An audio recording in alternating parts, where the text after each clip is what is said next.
Бердақ ағай, саламатсыз ба? Лайв стримингді тексеріп жібересіз ба? Шығып тұр ма екен?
Hello everyone and good day.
Саламатсыз ба?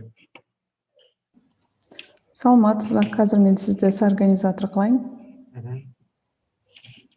Қойдым. Қазір уже Жаққа Әжібек Аян дейтін кірінде жатыр, рұқсат бере берейін ба? қазір кішкене күте тұрамыз ба? Давайте, бір адамнан қазір не келіп жатыр. Окей. Аха. Қазір онда ректор сөйлейді, сол кісілер сөйлейді. И екіге дейін сөйлей береді ғой, иә? Иә, солай болу керек.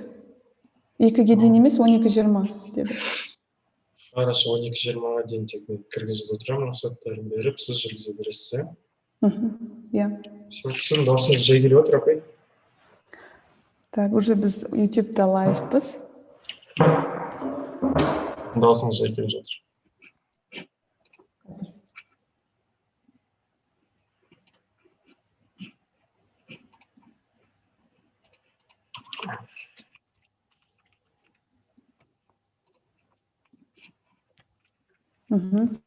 Енді қалай даусым? Сөйлеп көресіз ба? Даусым жақсы естіліп тұр ма? Пойдет. YouTube-та лайв жүріп жатқан жоқ, апай? Ау? YouTube-та лайв жүріп жатқан жоқ. Тексеріп көріңіз, мүмкін обновить етіп мен 9:45-ке қойғам. 24 сағат өткен жоқ па? Ол social science қой, ал мынау басқа бөлек. Мәселе, social science-қа кірем, еш нәрсе жоқ. Окей.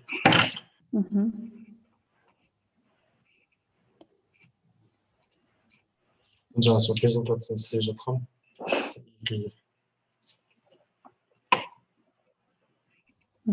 Сіз факультеттің YouTube чаналына кіріп көресіз ба? Бізге жіберді линкін. Қай жерге жіберді? Кім ба? Мадияр ағай ма? Кафедраға жіберді. Аха, все екен. 2 адам рұқсат сұрап жатыр екен.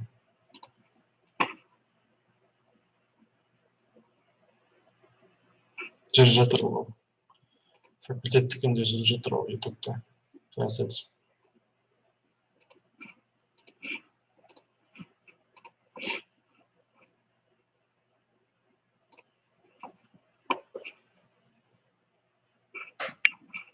Саламатсыздар ма, естіліп тұр ма?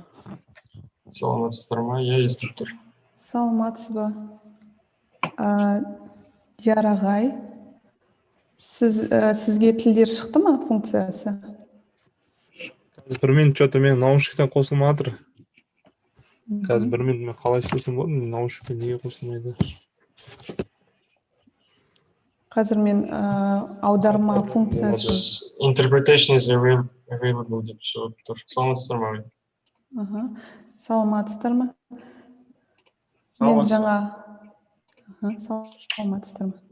Аударма функциясын қостым. Мүмкін соны тексеріп жіберсек? Мен қосып тұрмын interpretation, бірақ original audio келіп тұр.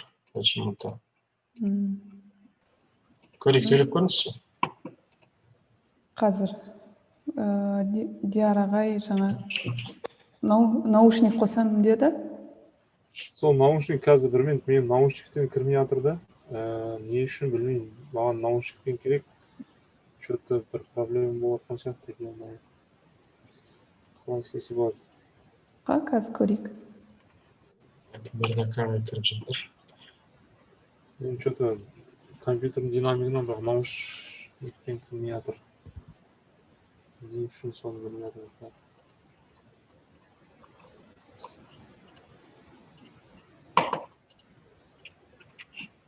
Болды, қосылды. Естіліп тұр ма? Иә, естіліп тұр даусыңыз. Болды, қосылды. Наушниксіз қиын. Сізге тіл опциялар шықты ғой, иә? Маған опция шықты, я перевод. Қазақша, ағылшынша. Бірақ аударма ретінде не қылмайсыз ба, назначить етесіз ба қазір? Менде просто қазір мен тыңдайтын опциялар шықты, қай тілде тыңдау керек. Қазір мен онда қарайын тағы да. Кешегіде я бір не шығушы еді? Қазір.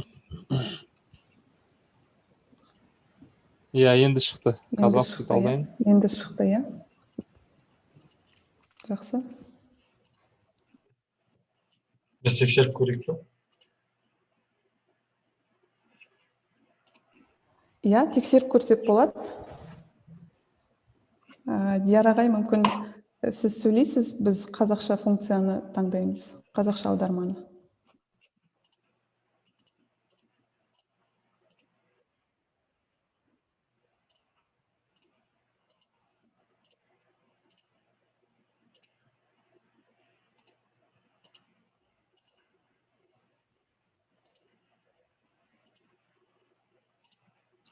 Сіз өз дауысыңыз естіліп тұр, бір қазақша.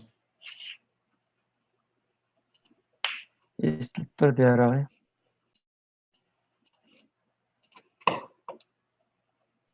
Напомню, істемей тұру функция.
Саламатсыздар ма? Саламатсыз ба ағай? Дауысым естіліп тұр ма? Бәрі нормально ма? Жай естіліп тұр ағай дауысыңыз. Нормально естілу үшін не істейміз? Саламатсыз ба? Білмедім ағай, жақындап сөйлейсіз бе? Саламатсыз ба? Маған жақсы естіліп тұр. Жоқ, нормально естіліп тұр ғой. Все, енді естілді, енді хорошо. Жақсы.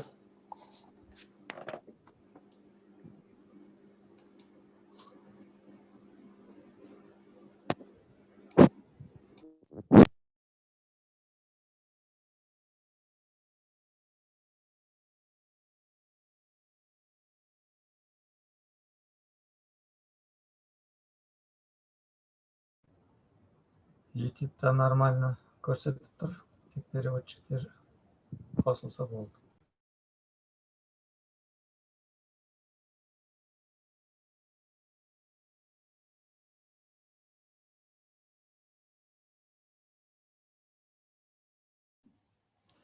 Аха, Әділжан ағай қосылған екен. Әділжан ағай, мен сізді қостым аударма функциясына. Сізді тексеріп көрсек болады қазір. Сіз қазақ тілін таңдап, аха, жақсы.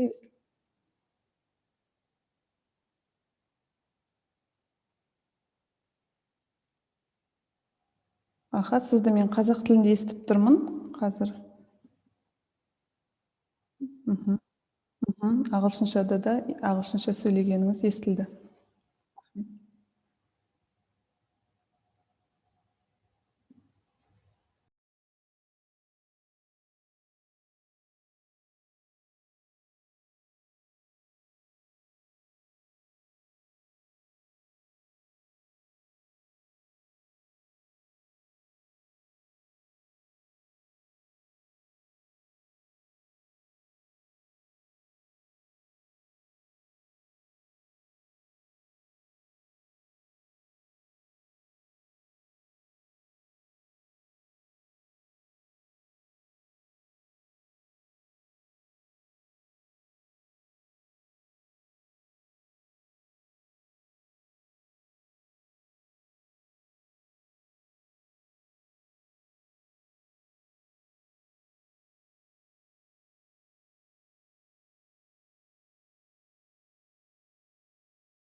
Саламатсыздар ма? Бастай берсек болады ма?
Саламатсыздар ма? Қайырлы күн. Осымен конференциямызды бастай берейік. Hello everyone and good day. Thank you all very much for joining this event. We are very pleased to have you with us at the International Conference on Law and Social Sciences, entitled Law and Social Sciences During the COVID-19 Pandemic. My name is Aizada Nuridianova. I'm the research coordinator of the Faculty of Law and Social Sciences here at Süleyman Demirel University. And it's a pleasure for me to be moderating today's plenary session. Without further ado, now let me yield the floor to the rector of Süleyman Demirel University, Dr. Kuanesh Yirgaliyev, to deliver the opening remarks. Thank you, Sajada. Dear colleagues, distinguished guest speakers and participants, on behalf of Süleyman Demirel University, I'd like to welcome you to this International Conference on Law and Social Sciences. This conference coincides with the 25th anniversary of our university, which marks a new capstone and heights in our development. As was mentioned, the theme of conference is Law and Social Sciences during the COVID-19 pandemic. This is a vital topic at the moment to focus our research and expertise. All of us have observed over the past year the current pandemic brought transformative effects in many industries of the contemporary world. We need to note that the COVID-19 is a global health crisis that presents unique challenges to both domestic and international law. From health and human rights to international trade and security, the pandemic raises questions that are reshaping our daily life. International law recognizes that sovereign states have to protect their citizens' health and safety and their economy when faced with such pandemics, public health crisis. And we have seen how laws and regulations designed to keep people safe can be abused under the pretext of public health, unfortunately. And moreover, with the stay-at-home orders and the high tensions, the issue of domestic violence came to the fore in the many parts of the world, including Kazakhstan. All these situations demand lawyers and arbitral institutions to respond to prospective uncertainties, challenges, and changes efficiently and effectively in both local and international contexts. In terms of the public administration, the outbreak of the pandemic was an unprecedented challenge for the governments, since they had to respond in a quick and complex manner. Consequently, governments sought to adapt to the new realities by switching to the online meetings and remote work and continuing to deliver public policies and public services. They were required to pay attention to the urgent needs of the citizens and business first in order to alleviate the safety, economic, and social pressures caused by this pandemic. Also, regarding the impact of journalism, we can state that the coronavirus issues increased the demand for the news and other types of mass media products, since the majority of audience was more attentive to the impact of the COVID-19 on humanity and possible solutions for that. Many news websites even dedicated special sections for this particular topic. And moreover, media players try to develop their storytelling and news distribution approaches in order to provide important public health messages in various formats to the audience. It also validated the current news delivery trends of journalism in disseminating the COVID-related information in interactive multimedia, animated images, infographics, and short videos. Besides, such a solution showed us an importance of investigative and data journalism.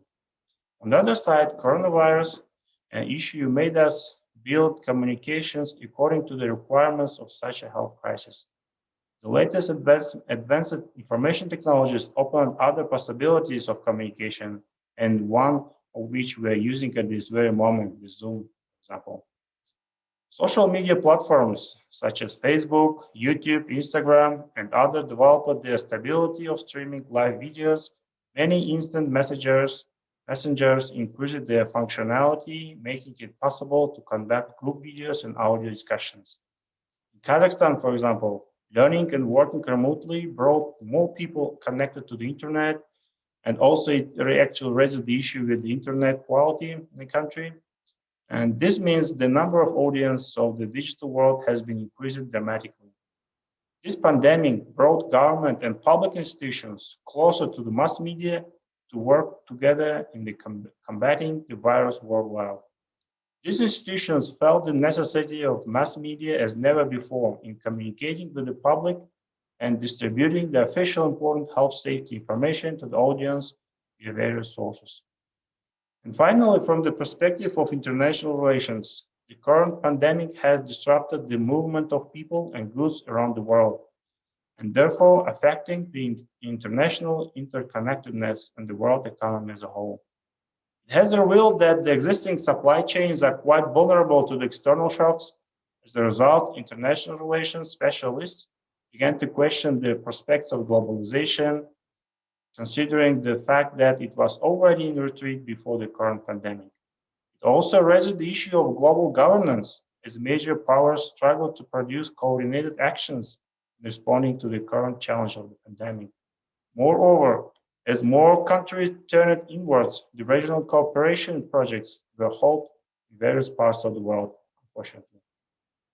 Well, I believe that these and other similar issues will be addressed in comprehensive ways at this conference today and I believe next Saturdays by generating insightful discussion, productive scholarly exchange, creating professional dialogue among all the participants, and presenting new collaborative and networking opportunities.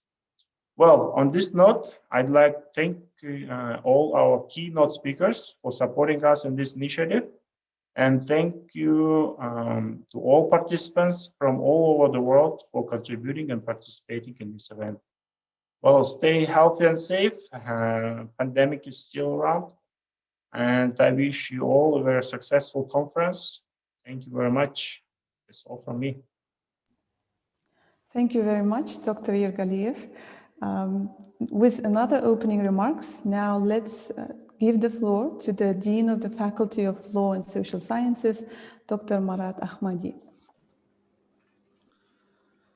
Құрметті қонақтар, біздің конференцияға қатысушы қадірменді ғалымдар, университетіміздің 25 жылдығына мерейтойын атап өтіп жатқан осы жылға тұспа-тұс келіп отырған ковид пандемиясы кезеңінде құқық және әлеуметтік ғылымдар тақырыбындағы халықаралық конференциямызға қош келдіңіздер. Негізінен сіздерді Алатаудың етегіндегі әсем кампусымызда, қалашығымызда қарсы алып, осында жүздесе отырып мәселелерімізді талқылауды қалар едік.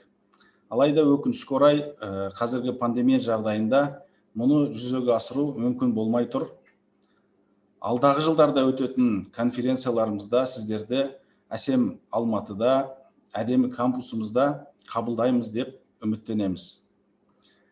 Dear guests, our valuable participating scientists, dear professors, developments in science and technology are progressing at a dizzying pace today. So people are getting new and more accurate information about the planet and the universe we live in, with the living and non-living being in nature. In this sense, while science and technology facilitate individual and social life, it's unfortunately left helpless in the face of events that sometimes occur. The most important incident where science and technology have been desperate recently is the new type of coronavirus, COVID-19, which first started in Wuhan, China in December 2019 and spread rapidly all over the world. COVID-19 was declared as a pandemic by the World Health Organization on March 11, 2020. The first case of the COVID-19 pandemic in Kazakhstan was confirmed on 30 March 2020. As in all over the world, many measures have been taken in Kazakhstan to combat this epidemic. The measures taken in combat this rapidly spread epidemic has a reflection on the social, psychological, and economic dimensions, as well as in the field of law and social science in general. First of all, due to COVID-19, intervention in fundamental rights and freedoms has come to the fore. In this context, reflection of citizens' movement, which are the nature of interfering with fundamental rights and freedoms, quarantine of houses and apartments, closure of entrances to exits to cities, should be examined in terms of constitutional principles. COVID-19 has deeply affected business life in our country and continues to affect it, posing significant risk to business in all industries. However, there is almost no area that has not been affected by the COVID-19 pandemic, especially in social and religious life, political life, public services, diplomacy, and international relations. As we stated in the beginning, science and technology were caught unprepared for this epidemic. However, it should not be forgotten that salvation from this pandemic can only be possible through science and technology. Thanks to the vaccine produced by scientists, these days COVID-19 is trying to be brought under control. We, as people who produce science in the field of law and social science, should think about what we can do in our branches of science. It's very important to examine the social, political, psychological, and economic dimensions of the measures taken to combat the epidemic and to make fast, effective, and accurate decisions in order to manage the risk that may occur in the future. Presenting my gratitude, I wish success to our conference and our valuable participating scientists. Good luck. Thank you very much. Thank you very much, Dr. Ahmadi. Just a few notes before we get started. So this is the plenary session, and today we are going to have 5 keynote speakers from such fields as history, journalism, and law. They will be speaking for about 30 minutes each, and we will have a brief Q&A session after all the speakers' talks. Now, I'm happy to present to you our first keynote speaker, Professor Yulay Shamiloglu, who is the professor and chair in the Department of Kazakh Language and Turkic Studies at Nazarbayev University in Nur-Sultan, Kazakhstan. The title of his speech is Pandemics in the History of Kazakh and Turkic Civilizations. Professor Shamiloglu, please. Will you allow me to share my screen? Yes, just a second. Yes, we see your screen. You see my screen, great. Yeah. So good morning, everybody. Let me make sure that I have power here, okay. And okay, so one of the topics that I've been working on since the 1980s has been the history of disease in Central Eurasia. And I'll say a few words about the various kinds of diseases. And I should say that I tried very hard to cut down what I normally present in 50 minutes. So I hope I'm not too short, but I'm happy to answer questions or to discuss the matter more. So basically, pandemics, which are very, very large scale epidemics, and smaller scale epidemics have been with human beings for a very, very long time. And so I can't say that I can tell you how long we have had diseases, but given the fact that all animals and even plants have diseases, probably as long as human beings have existed as a species, we've had various kinds of diseases afflicting us. And so we need to keep in mind in this COVID-19 world that there are two different kinds, and more actually, but two different kinds of epidemics and pandemics. And COVID-19 is caused by a virus. So the first category would be viruses. So for example, in terms of history, people talk about the Antonine plague in Greece about 165 to 180 CE. They're not sure if it was measles or it was smallpox or it was something else. And of course, since there's no sample of it, they think it's a virus, but of course you can never be 100% sure. We need to keep in mind that the Spanish influenza around 1918 was extremely virulent. You know, people talk about 50 million, possibly even 100 million people dying in that period of time. So if you compare it to COVID-19, I hate to say it, but COVID-19 is not anywhere near as deadly as what happened in the Spanish flu. And there are many reasons for that. In our own time, once in a while in Africa, we see the outbreak of Ebola, which is a virus which passes from other primates to human beings. And of course, in our own day, we have COVID-19. The kinds of diseases that I have studied tend to be caused by bacteria. And so one of the things that I'll say a bit about is bubonic plague. In Kazakh, it's oba, or in Russian, bubonnaya chuma. And so that's caused by the bacterium Yersinia pestis. And I'll go back to the historical epidemics of bubonic plague in a moment. Another thing that is very, very common is cholera. And I'm not sure how good a historical record we have for outbreaks of cholera in Central Eurasia before the 19th century. But certainly, there were very important outbreaks of cholera in Central Asia in the 19th century. If anybody needs to learn more about that, Jeff Sahadeo in his book on colonial Tashkent has a whole chapter on that. I should also say that in our modern world, we have the unusual poisoning of food by bacteria as well.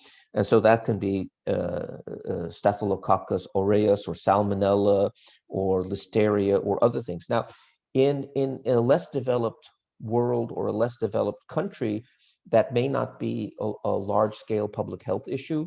But for example, in the United States, you go to a market, and if you're buying a salad mix, or you're buying certain vegetables, or you're buying meat, it may be processed in a plant that produces not just tons, but hundreds or thousands or millions of tons of similar products.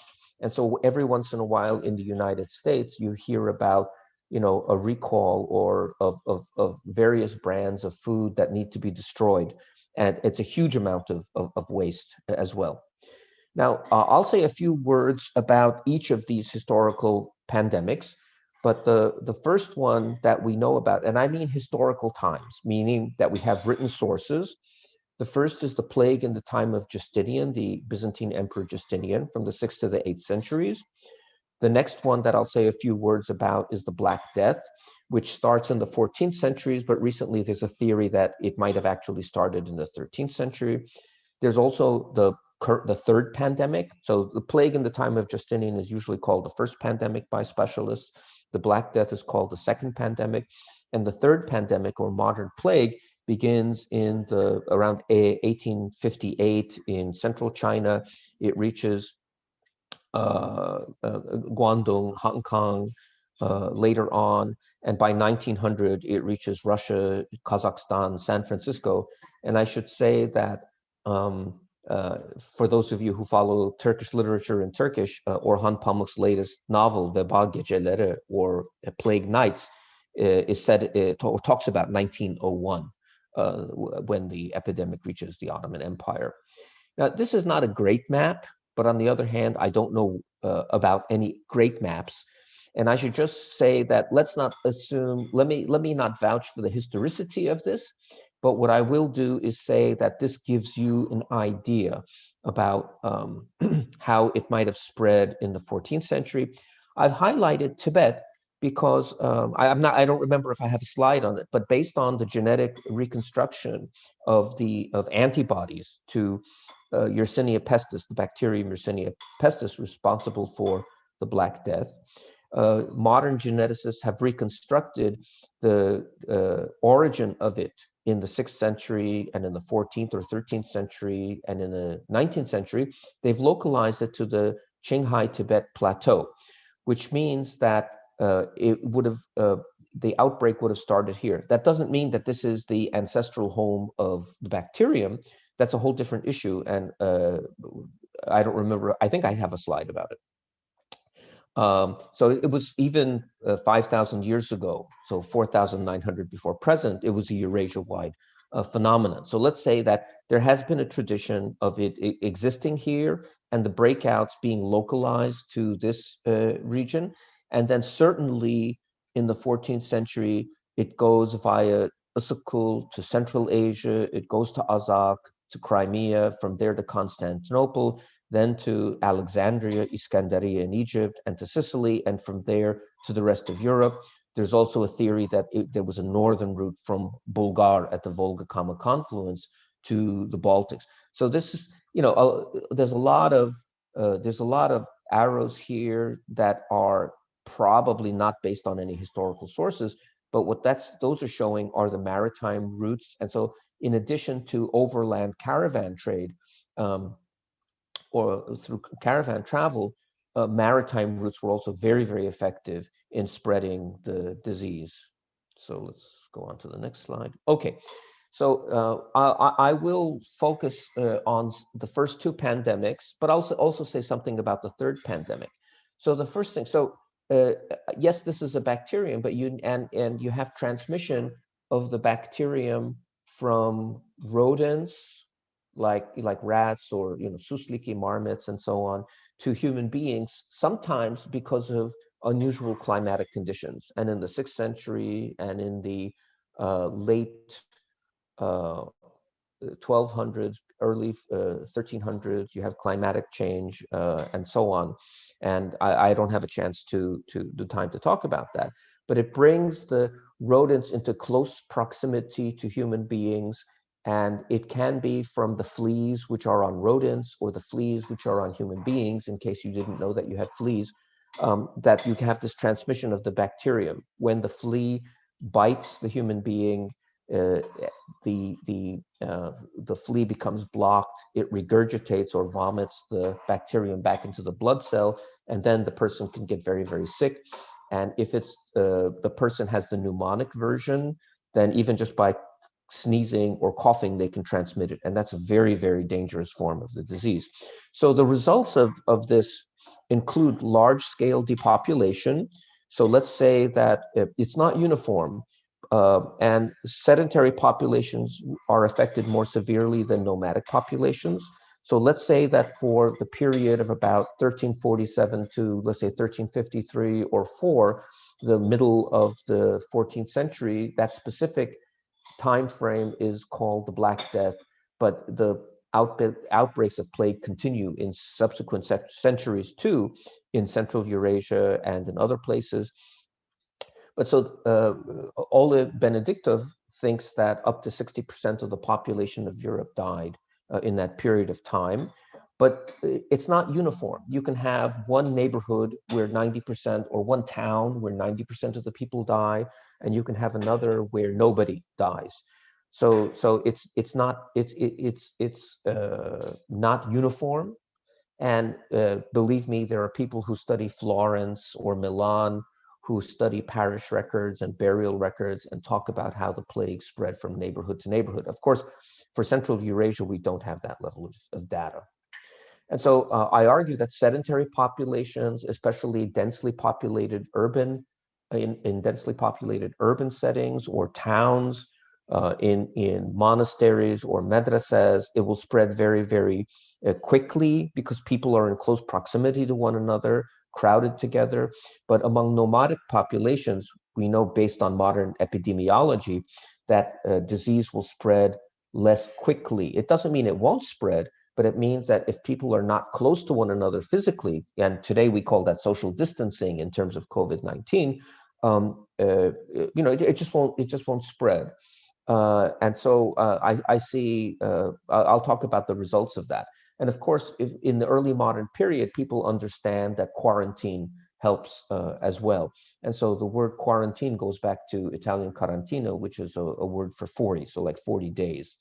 So in terms of the history of Central Eurasia, I tie, and I'll say more words about it, I tie the collapse of certain nomadic empires to outbreaks of bubonic plague.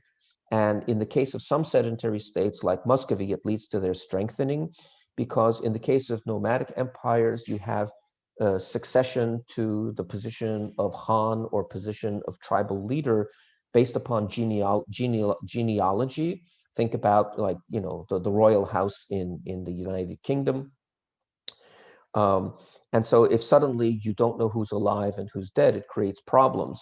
But in the case of states like Muscovy, where the position of the ruler is based upon control of territory, and you're able to gather, as in the case of Muscovy, they talk about the gathering of the Russian lands. It's easy to gather them when they become depopulated. In the case of various outbreaks, you will have labor shortages, including the problem of who will bury the dead.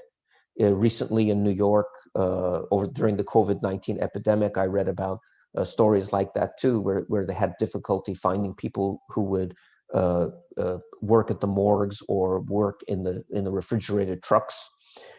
You can have, because of labor problems, you can have famine because harvests remain uncollected, herds become untended and they go feral, and you have a rise in wages for labor.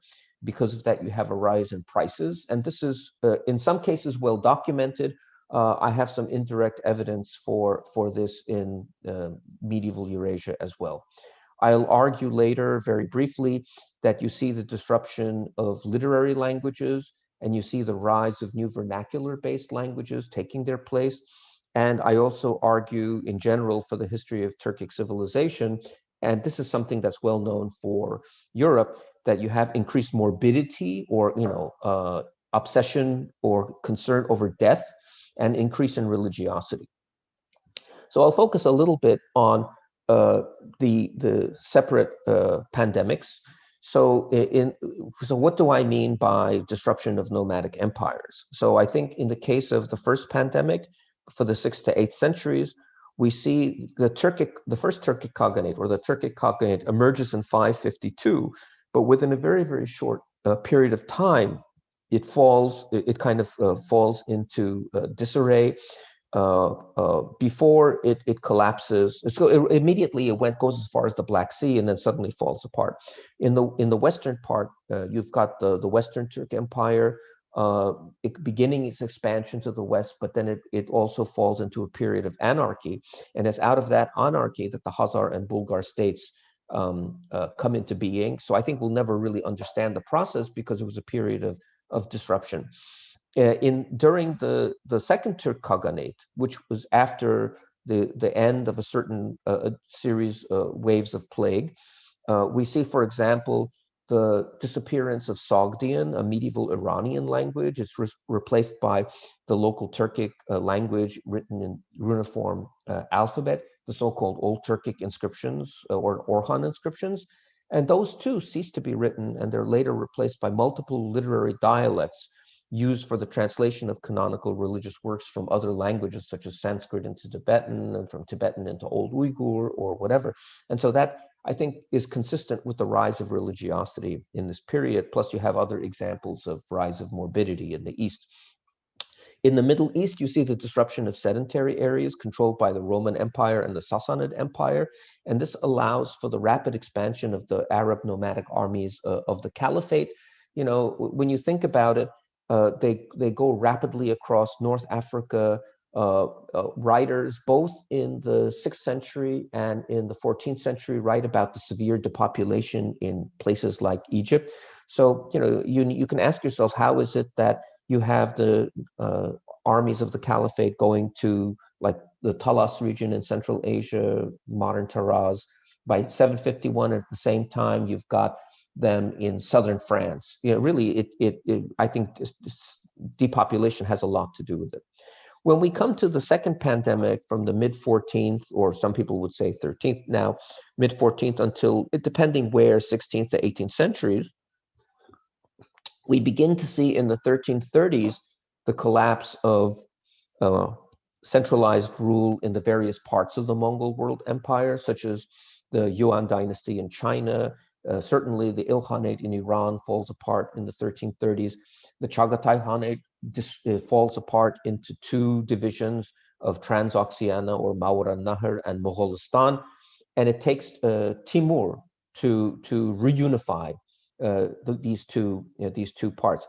The Golden Horde, amazingly, does not begin its collapse until 1359, and I'm not totally sure why, unless the tribal system of organization which characterized it maintained stability. But when the Golden Horde, and I don't remember what slides I have, but so when the Golden Horde later emerges, so we need to think that the Golden Horde was like a unitary state from, let's say, the Lake Zaisan, you know, in Eastern Kazakhstan all the way to the west to Eastern Europe. It held a huge territory under a unitary state. But later, beginning in the 1430s, when you have the emergence in the west of the Khanate of Kazan, the Khanate of Kasimov, Khanate of Crimea, Khanate of Astrakhan, and the Siberian Khanate, these are much, much, much smaller territorially speaking. And I think it's a reflection of the greatly reduced population, including the greatly reduced size of the military component of the tribal populations. When Tokhtamesh moves to the east in the 1380s from the eastern territories of the former Golden Horde, he brings with him elements of the Shirin, Baran, Arghun, and Kipchak tribes, whereas originally the tribes of the western part of the Golden Horde were the Kiyat, the Kongrat, the Mangut, and the Sijavut. Continuing with the second pandemic, it didn't affect only Central Eurasia, of course. I have written about how it led to the rise of, or the development of the Ottoman Empire. I think I'll have a slide on that, but the Ottoman state of the Beylik, or the small state or area led by tribal leaders, they rapidly bypassed Byzantium and expanded into the Balkans somehow. And so I think part of the explanation is that Byzantium was greatly reduced in population. By the time Mehmet the Conqueror captures the city of Constantinople in 1453, its population is down to about 40,000. And I think there are arguments that in the past it might have been as high as 1 million. I'm not a specialist on that, but those are the figures that I've read. And I think that what you see is along the Mediterranean and Aegean coasts, as well as inland, sources talk about, you know, herds going untended and famine. And you have historical principalities like Menteşe, where I am right now in southeastern Turkey, in Bodrum, which basically more or less disappear. And as the Ottoman state is expanding, what it does is it resettles Turkmen nomads from the eastern part of Anatolia into central Anatolia, into Istanbul after the conquest in 1453, and also into the Balkans, leading to the Turkification of that. And so what I mean by that is, just showing this briefly, is that I'm right now here in Menteşe. The Ottomans were here at the doorstep, and so they were kind of semi-nomadic or nomadic. This is a much drier area. And so they were less affected, I believe, because of the environmental conditions and the fact that they were not sedentary, whereas Byzantium was greatly affected. And this is the castle of Bodrum, which was built by the Knights Hospitaller who came from Rhodes at the beginning of the 1400s. And so why is it that this state of Menteşe disappeared all of a sudden? I think the plague explains that. Okay, okay. Now, I think this is one last slide on the second pandemic. So, in terms of my argument regarding literary languages and so on, we see the sudden end to Syriac Turkic grave inscriptions around Lake Issykül. In the 1340s. There's only like one example after the 1340s, and then those inscriptions only survive in isolated parts of northeastern Kazakhstan. In the middle Volga region, at the confluence of the Volga and Kama rivers, you have the tombstones written in Volga Bulgarian, a language which is more closely related to Chuvash Turkic than it is to other Turkic languages. And the last ones are from the late 1350s. It's a practice of grave inscriptions which began in the middle of the 13th century. The last work of the literature of the Golden Horde was written in 1358 and then recopied in 1360 when its author died. And so that's The Clear Path to Heaven, Uşmaklarның Açık Yolu. The title is Nehjul Feradis, and the subtitle translating is Uşmaklarның Açık Yolu. And so why A Clear Path to Heaven? Because clearly people are being punished by God. And this is a common phenomenon all over Europe. And so after this, for about 60 years, you don't really have a Turkic literary language in Central Asia. And in Anatolia as well, the orthographic system changes beginning late in the 14th century. I see various works such as this work, The Clear Path to Heaven, or a Persian language theological work written in the Golden Horde as clear evidence of increasing religiosity. And in Ottoman Empire, the Mevlüt tradition, especially the one written by Süleyman Çelebi in the second decade of the 1400s. It's a poem in honor of the birthday of the Prophet Muhammad, but he's saying basically, if you fear the fire of hell, say your prayers. And I like to point out that in the late 14th century in Anatolia, many cathedral mosques were built. In Greek-speaking territories or Greek Orthodox territories, there were very new monasteries that were being built too. And so I just want to say that if there are people who've doubted my theories about the impact of the Black Death in Volga, Bulgaria, but now that we have genetic analysis, aDNA, ancient DNA analysis, Spiro et al. Showed in 2016 that the origin of the Black Death in Europe is connected to Bulgaria, that the strain of the mutant of the bacterium found in Bulgaria is ancestral to all of the waves that go later to Europe. In terms of the more modern period, the third pandemic originated in the 1850s. It reached Russia and Kazakhstan. And of course, the bacterium is not so problematic today because we have penicillin. But penicillin was only introduced in the 1920s by Alexander Fleming. Before this, in terms of the late 19th century or 1900, when there were waves of epidemic, it was being treated the same as cholera, which is not totally effective, but it's better than nothing.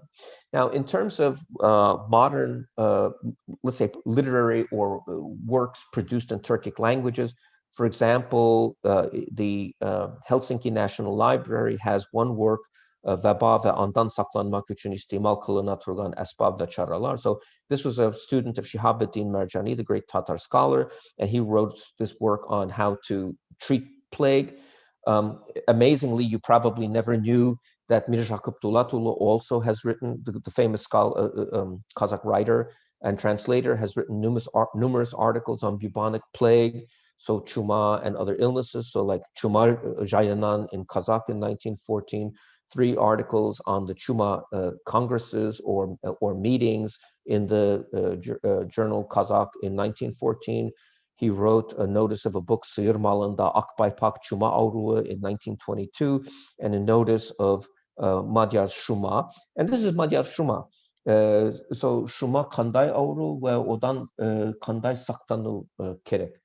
Okay, now, if I've run out of time, please let me know. I think you said that I have 30 minutes. Am I okay with time? Yes. Okay, great. So I've been working on this a long time. And I think last March, April, May, when we were in lockdown in Nur-Sultan, I wrote a very, very long article, which has not been published yet, on Turkological notes on pandemics. And so this is based not on the material that I just presented, but on that. But I think the conclusions in terms of what we see in Turkic cultures is based on this is very interesting. So there are words that related to disease, infectious disease, that we've known for over 1,000 or 1,200 years. And so in Old Turkic, you have Allah, in modern Kazakh, Alapes for leprosy, Bezgak for malaria, Çiçek means flower, but it's used for smallpox. Kezik is like a recurring illness. Kızamuk has to do with like measles, and Tumahu, or in modern Kazakh Tumau, is like used for cold or flu. And so I should say that this doesn't, the fact that we don't, okay, of these, the only deadly one really is Çiçek or flower or smallpox. And I noticed that there were in like the oldest dictionaries, like the famous 11th century dictionary of Mahmud Kashgari, it's an Arabic language dictionary, that he hardly gives anything about really, really deadly diseases, the things that will kill you. And I think one of the important things that we need to keep in mind in the history of Turkic cultures is that the strong role of taboos, that there's the sense, if you still study Siberian cultures, like mountains or forests or bodies of water have spirits associated with them, and diseases have spirits associated with them too. And so I think throughout Eurasia, there was the notion of taboos on mentioning the real name of something that would anger the spirits and lead to illness. I've already mentioned that the second point, that I believe that we can talk regularly in the 6th to 8th century, in the 14th century, about languages, written languages which die out, representing cultural and technological regression. And in their place, you have newer vernacular languages. Babur mentions that the language of Alishir Navai, the great poet of the 15th and 16th centuries, was based on the spoken language of the Fergana Valley. Now, because of taboos, euphemisms are regularly used to identify diseases because of the deep-rooted cultural taboo against invoking the powers of a disease by speaking its name. And so in my article, I mentioned a lot of things about it. But so, for example, Yakut, a Turkic language in northeastern Siberia, would refer to diseases by using the pronoun kini, which means he, she, it. Or they might use the word babushka, which is from Russian babushka, old lady, grandma. But I also have examples of this from Turkmen and Azerbaijani and other languages.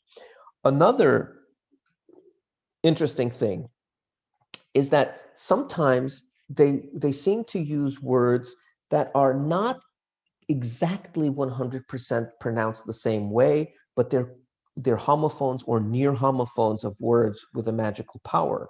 So for like içtin yadıcı in Altai or Azeri Yatalak typhus, And so the word yacht in Old Turkic and in Turkic cultures is known as a rain magic or a rain stone, a magical stone. So somehow they're not calling it by the name of a disease, unless yacht has to do with disease and we have no record of it. And so I have numerous examples of that. Another interesting thing for the history of Turkic cultures is that these words have also wandered. So the Çiçek, which we know in Turkic and also in Mongolian, relating to flowers and therefore smallpox, has been borrowed into a lot of words, a lot of languages. So in Hungarian, you have Csecek borrowed as the smallpox as the plural. The K form is the plural in Hungarian, and the singular is Csech. So the singular is Csech. And so the final point is that once you become aware of all of these kinds of phenomena, it's a very, very rich topic for future research. And I would say that when I gave my first paper on the Black Death in 1988, my colleagues where I used to be working at, which was Indiana University, they were the ones who attacked me at an international conference in Wisconsin. But then people stopped getting upset at me when the AIDS epidemic came into being. And now, unfortunately, because of COVID-19, suddenly this topic is popular again. I wish all of you good health. Amandık bolsun. And thank you very much for your attention. Thank you very much, Professor Şamiloglu, for sharing your invaluable knowledge. Now, before I introduce to you our next speakers, I would like to ask you to turn on your cameras, if possible, since we are unable to take group conference picture. We really wanted to capture this moment. So, can all the attendees here who is present now turn on their cameras?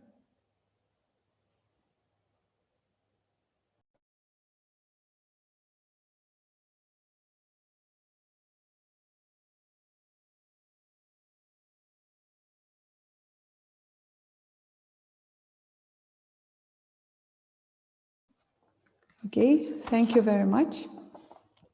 Now, I'm delighted to introduce to you our next keynote speakers, Dr. Beatty Josephy and Dr. Penny O'Donnell. Dr. Josephy is an honorary associate in the Department of Media and Communications at the University of Sydney, Australia. Dr. O'Donnell is the senior lecturer in the International Media and Journalism in the Department of Media and Communications at the University of Sydney, Australia. The title of the talk is The Impact of the Pandemic on Freelance Journalists in Australia and the Insights this study offers for other countries. Dr. Josephy and Dr. O'Donnell, please, the floor is yours.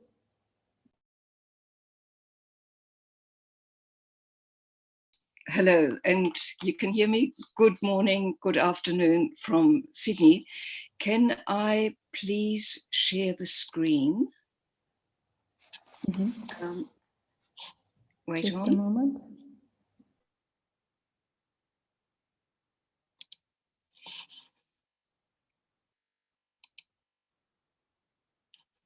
I have,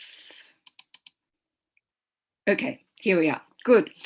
And I'll go like that, good. As I said earlier, good afternoon from me in Sydney and hello to you in Kaskalen. And for me, it's really great to talk to you and again see people from Süleyman Demirel University. And the talk of the rector reminded me that it is your 10th anniversary, so happy anniversary to SDU. My talk is concerned about journalism, and because that's my area, and it is based on work that I've done with my colleague, Dr. Penny O'Donnell. And what I would like to start with is to look, and I don't, Penny is on the list there, but I thought you mightn't see her. I wasn't sure whether she'd be there. So here's Penny, because you can see me. And I would like to start, first of all, by asking more generally the question of how has journalism been affected by the COVID-19 pandemic? And as an Australian article puts it, the news about news is not good. What this means is clear to anyone who has been working in journalism or researching journalism. The economic basis of journalism, its so-called business model, has been unraveling over the past 2 decades. This is particularly true for Western countries, where the business model of newspapers was built on income from advertising. With the emergence of digital platforms, people began reading the news for free on their smartphones, tablets, and computers, and with it went advertising, because it could reach more people on digital platforms, especially since the digital platforms like Facebook helped advertisers to target their customers even more directly. This has slashed the profits for media companies, in particular print newspapers, for some time. When the corona pandemic hit the economies of all nations in about March, April of 2020, advertising was hit even harder. It was what people called the perfect storm. But strangely, it was in this situation that people needed news and information more than ever. People wanted to know what was going on, where the virus had spread, how to prevent the virus, what the government was doing about the virus, and whether the government was taking the right action about the virus, and what was happening in other countries. For example, what was happening in China, where the outbreak was first noticed. Wuhan, a city of many million of inhabitants, was in total lockdown. How did that work? Did it work? So these were the countless questions readers and viewers wanted to have answered. Could the news industry, could journalists help in this situation? They were in demand, as this graphs of the steep rise in subscribers of the New York Times shows. But not every paper is the New York Times, so most media outlets could only help to a limited extent because they themselves were affected by the downturn in the economy. So far, few scholarly articles have been published about the impact of the coronavirus pandemic, and those which have been are mainly about science and health journalism, rather than how journalism and news production is suffering during the pandemic. I'm now drawing on the research I could find, like an article about how COVID-19 affected community newspapers in the United States, and the data and accounts that are available about what happened to media outlets and journalism globally, and the figures that are available in Australia. Last year, once the pandemic broke, the headlines were stark. The otherwise restrained Guardian, the Manchester Guardian, proclaimed in April 2020, US newspapers face extinction level crisis as COVID-19 hits hard.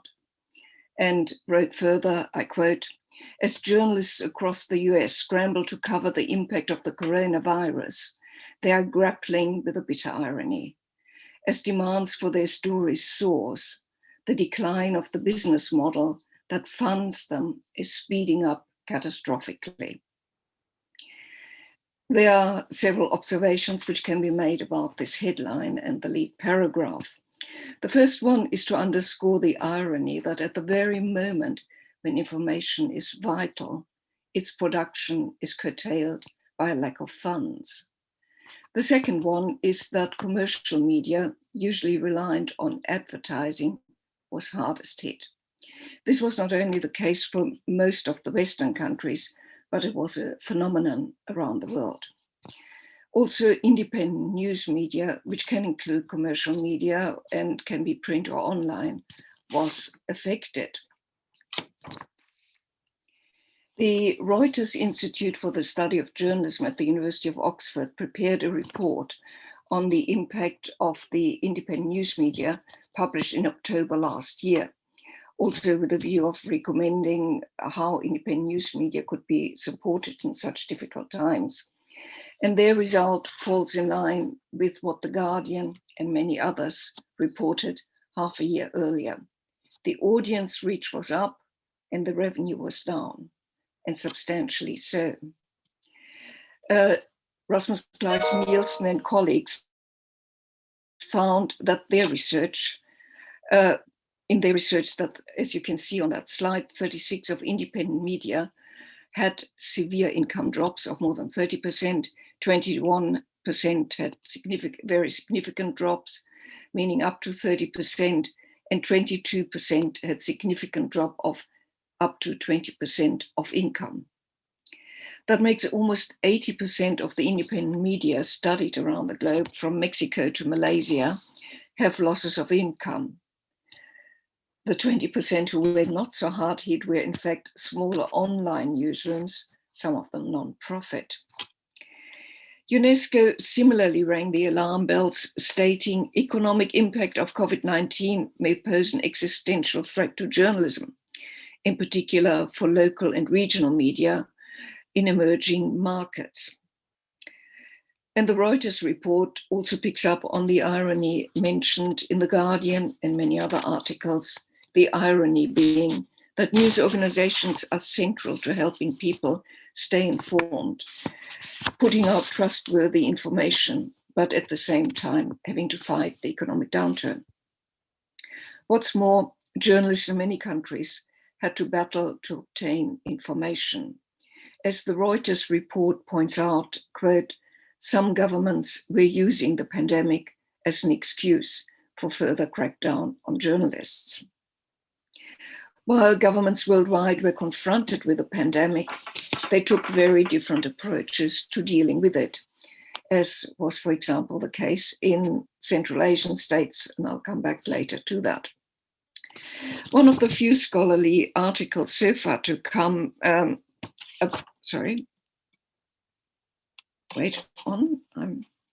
trying to move my, I seem to have got an impasse on my slides, and I am trying to see whether I can go one further.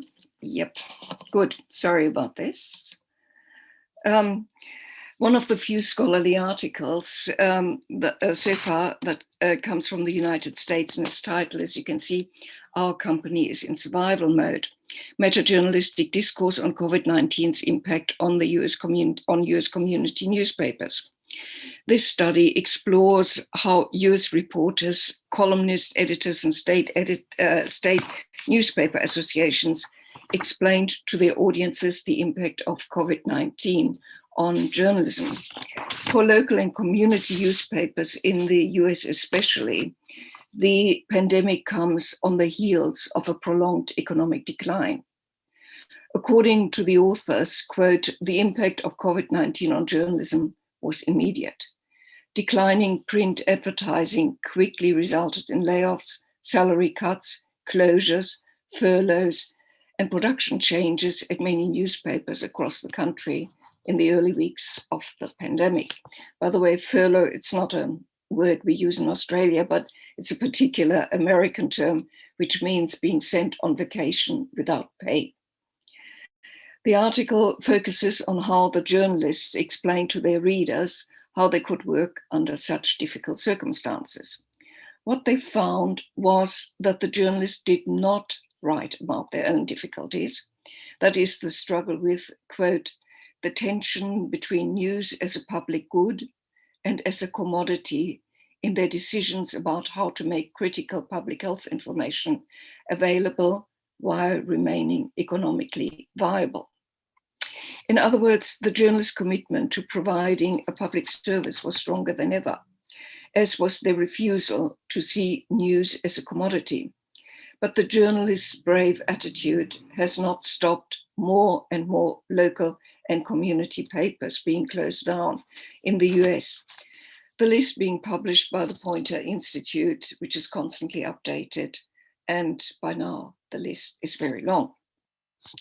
Now, let's see. Yeah. This leads me to Australia, and there you have a map of Australia, mostly the east coast. Western Australia seems to have disappeared a little, but the situation is similar. And the media here has also long been suffering, and the corona pandemic intensified.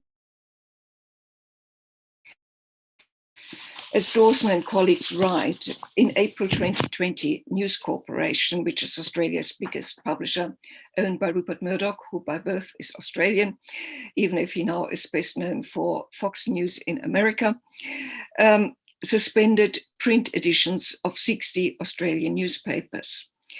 In May 2020, News Corporation announced that more than 100 of its local and regional mastheads would either only appear digitally or disappear completely.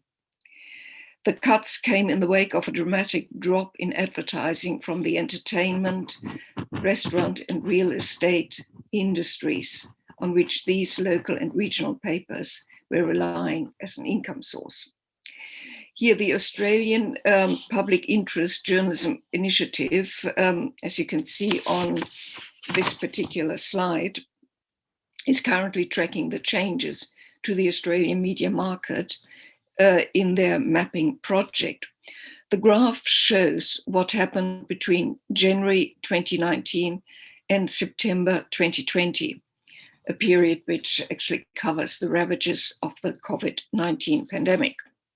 And apologies that I only have this as a screenshot, but I believe you can see in this corner that there were 182 changes, 138 of which were contractions compared to only 44 expansions.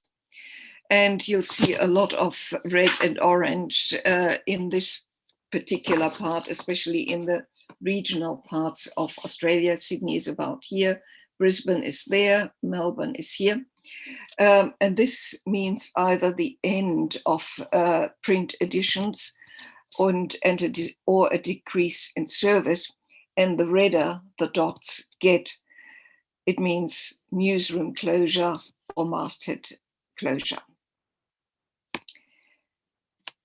Now, with this being the picture for journalists who were staff at newspapers and who lost their jobs, what then about the ever-growing number of freelance journalists?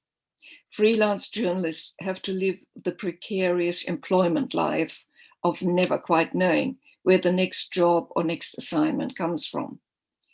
My colleague Penny O'Donnell and I wanted to find out how they had been affected by COVID-19, and in October and November 2020, we conducted 32 interviews with freelance journalists to hear how they were surviving. But before turning to our findings, I wish to explain the strictness of Sydney University's human research ethics rules, which are similar to other Australian university human research ethic rules. These rules meant that Penny and I could not approach any freelance journalists directly, but had to ask them via freelancing network websites to volunteer for our research project. This means we had a self-selected group of freelancers. Having a self-selected group of freelancers produced interesting results. Our interviewees, whose identity had been anonymized, came from all over Australia, and I need to say that Australia is large, almost 3 times as big as Kazakhstan, but similarly sparsely populated. Australia has about almost 26 million inhabitants, and I believe Kazakhstan has about 19 million inhabitants. Most of our interviewees came from state capitals like Sydney, Melbourne, and Adelaide, but also a number from regional New South Wales, Victoria, Tasmania, and Western Australia. 23 of the respondents were women, 9 men. And by virtue of answering our call, they all identified as freelance journalists, irrespective whether this was their current main form of employment. We conducted interviews via Zoom of about 30 minutes. following a schedule of 10 questions like on industry background, move to self-employment, types of work, income possibilities, professional and practical skill sets, and the impact COVID-19 has had on their work. And as already mentioned, we carried out those interviews in October and November of last year, which was a time when COVID-19 was strongly felt. As I mentioned earlier, our interviewees were a self-selected group. This resulted in, to Penny and me, amazingly broad spread of areas of journalism they worked in. And let me see, yes.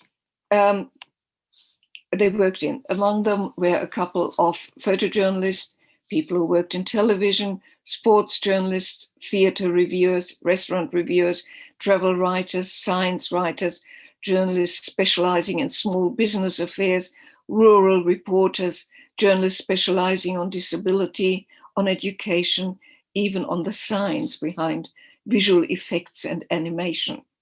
And this is by no means a full list. What our group of interviewees showed us is that journalism is a much bigger field than just news journalism. In journalism research, most of the attention has been paid to political journalism and news production in media houses. But we have evidence that information is produced by a far more varied group of journalists than is usually included. And we therefore argue that a much wider field should be taken into account when researching and defining journalism. One of our main endeavors in our research was to find out whether the freelance journalists could earn enough money from journalism. The short answer is no. 2/3 of our respondents said that not only in 2020, but in the past 3 years, they did not have secure income possibilities. As the COVID-19 pandemic struck, 5 reported the sudden loss of what had been regular jobs. The Australian government offered assistance to people who had sudden job losses, and in fact, 10 of our interviewees took up government income support. 7 interviewees had taken on jobs that were unrelated to journalism and were doing journalism on the side. Others were using their writing skills in areas other than journalism and gained income from that. Only one interviewee, who had a PhD in science, had more work than ever, and she was writing for American and Australian science magazines.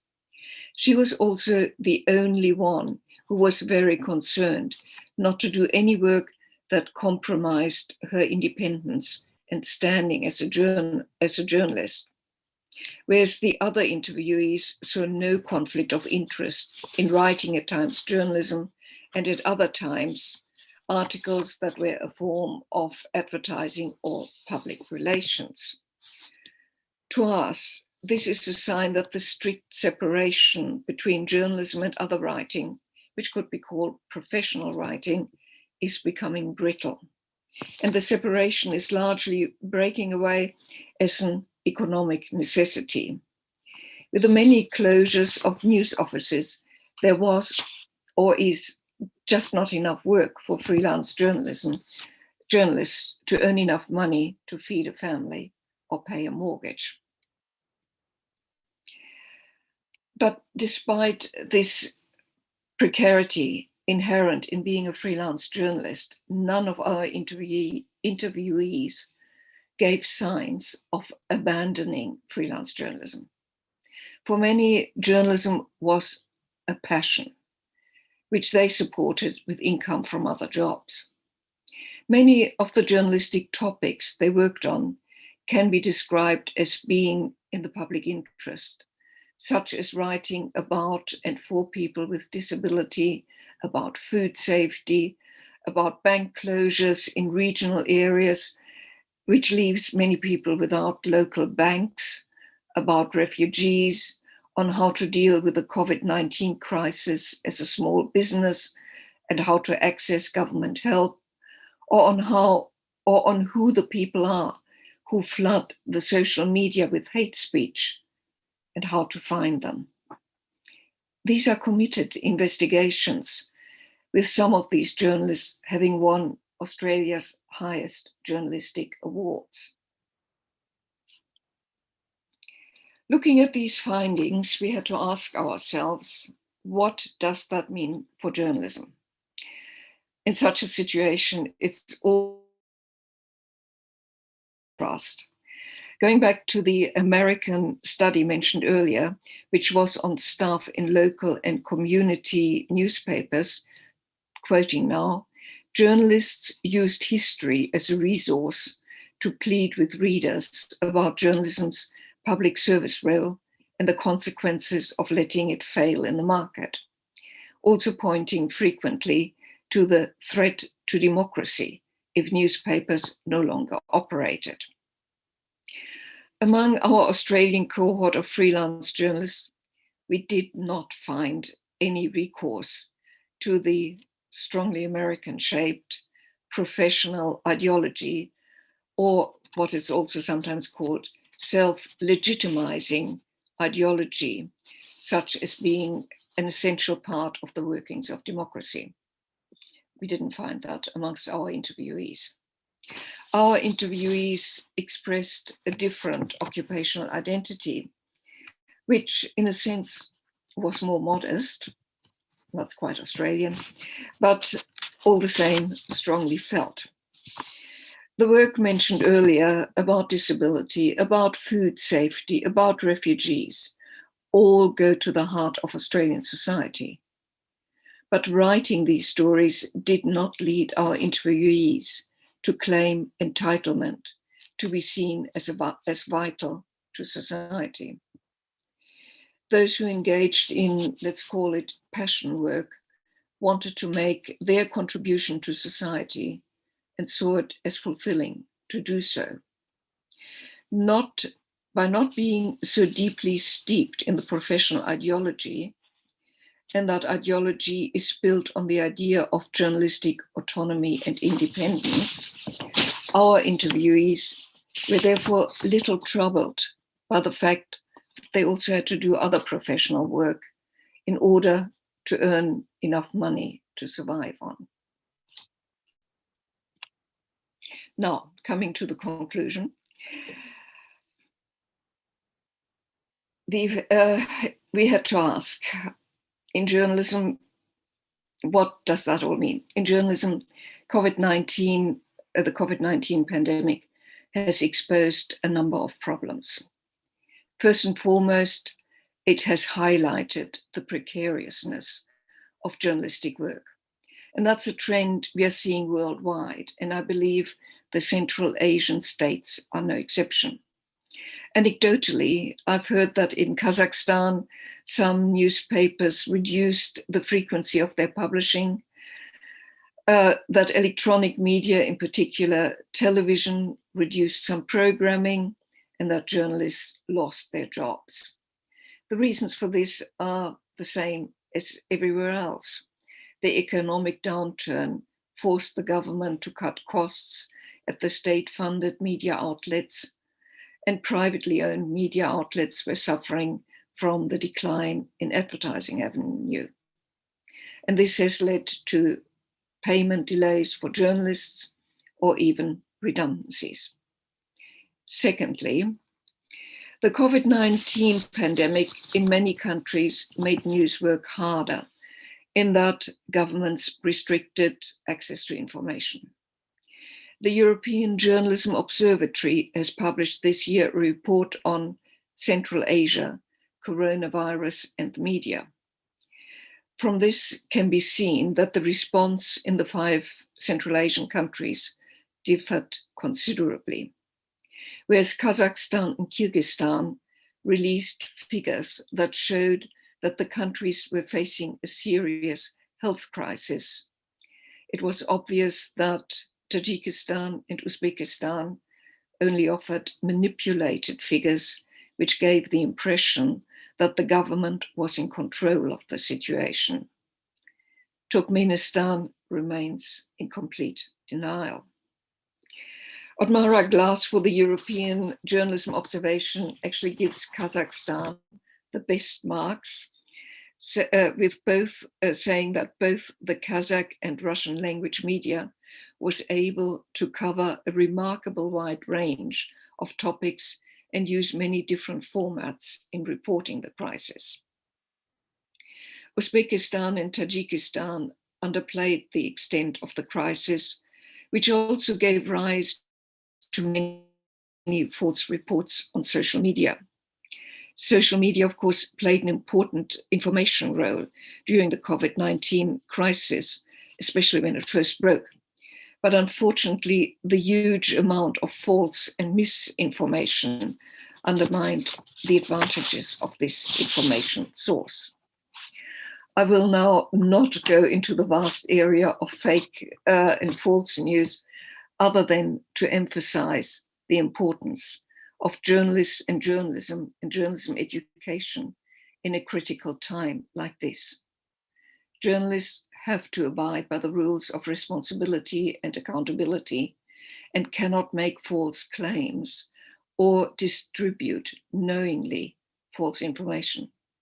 Journalism education will have taught them the ethics of reporting accurately in a balanced way and providing a context to their story.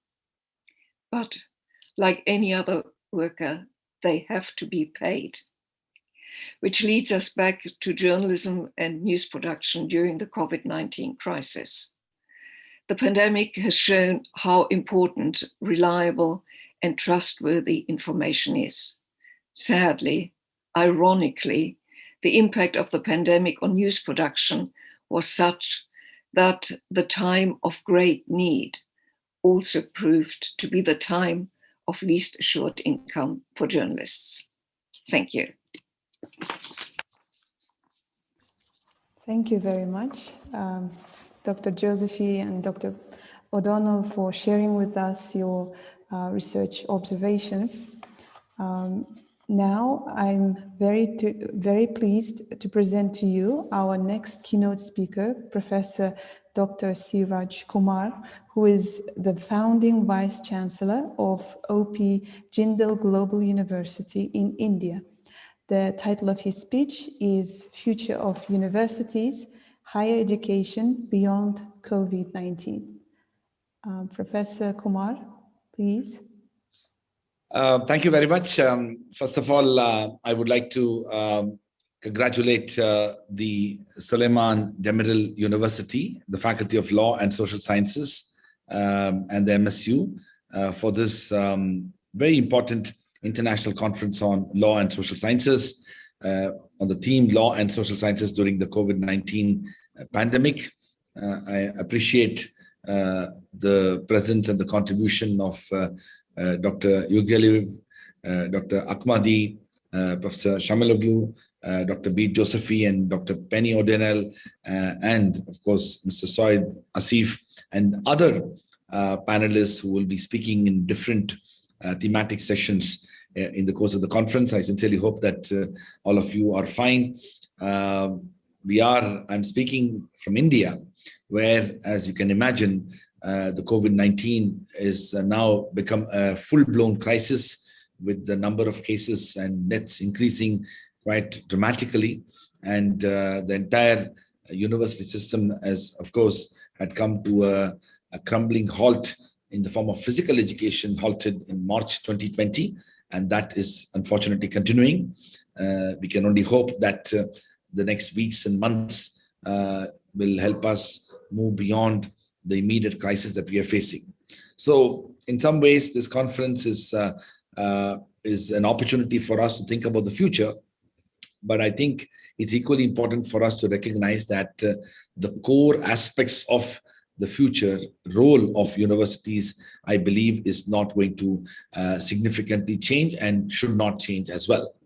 I want to say that when I was reflecting on the theme of this conference and theme of my own talk, I was conscious of the fact that we have universities around the world battling the COVID-19 crisis. But one of the things that has not been said as much as it should have said, is the fact that universities are no different from the role that the healthcare workers are playing, particularly at this time. In fact, the entire knowledge ecosystem and education system, including teachers in schools, colleges, universities, are indeed, demonstrating extraordinary leadership since March 2020 in pursuing the educational project with a deep sense of commitment and dedication. Of course, the students themselves are facing innumerable challenges in different contexts and are also, getting used to this mode of learning. And of course, it needs to be said that the reality is the diversity of many nations and many societies will inevitably deprive the opportunity of a lot of people to pursue the online form of education. So the intersection of the aspiration of law and regulation on the one hand, and the importance of humanities and social sciences on the other, cannot be more felt than in the entire world of education, when few people end up being more privileged than the other. So it is in this context that I would like to briefly reflect on the idea of universities itself. University is a symbolism of human quest, a quest to understand human condition as it is in society, polity, economy, spirituality, and ontology. Universities have given form, shape, structure, and pattern to our innate inquisitive spirit to know ourselves. The heart of university education has promoted these imaginations, and it is universities and in universities that we learn to ask questions, make discoveries and inventions, and rationalize our ambitions and thoughts to actualize possibilities. Even the vaccines, for example, the heart of many of these vaccines, including the research that is being undertaken, universities and scientists and researchers have played a very important role. So through universities, we discovered and rediscovered our social and spiritual selves, including our ability to promote scientific temper. In our intellectual self-evolution, universities have become the site of self-formation and indeed reimagination. Writing on the idea of a university, John Newman long ago observed, and I quote, "If a practical end must be assigned to a university, it is that of training good members of society. Its art is the art of social life, and its end is fitness for the world," unquote. Newman's reflections so aptly fit into this conference's theme. Newman's vision of university education is that of helping students to develop courage, a courage to think and speak for the collective ideals, and be part and to become sites of other modes of production such as corporations, and do not end up falling prey to them. Many times university governance tends to get organized in the line of corporations, rendering universities defying their very existential philosophy. Corporations are founded on the principles of profitability and return on investment. Universities, on the other hand, are universally expected to pursue the vision of common good. They are simply different. Even at a time when the role of privatization and private higher education has become a significant part of the growth and evolution of universities across the developing world, it is important to recognize this unique distinction. Given the significance of universities in our self-evolution, it is incumbent upon us to keep our universities as spaces producing values essential for human, social, and spiritual well-being. However, keeping universities as what they ought to be is easier said than done, given the numerous and enormous influences and challenges and interventions that the universities face from all its stakeholders. These challenges are exacerbated by the numerous unanticipated factors, including the black swan moment type situation, the most threatening being the COVID-19 pandemic. Now, before I get into the threats posed by the pandemic and the way forward, let me briefly reflect on those considerations which would potentially help universities to fulfill their mandate and social responsibility. I speak from my own experience as the founding vice chancellor of O.P. Jindal Global University, a private not-for-profit philanthropic university built in India nearly a decade ago.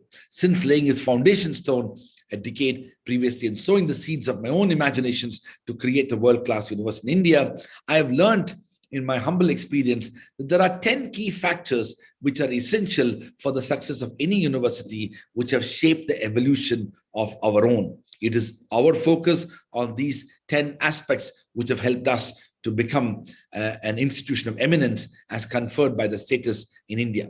In a short span of decade, given that experience speaks here, the context in which I situate these considerations is mostly in India, but it has the potential to be applicable beyond India as well.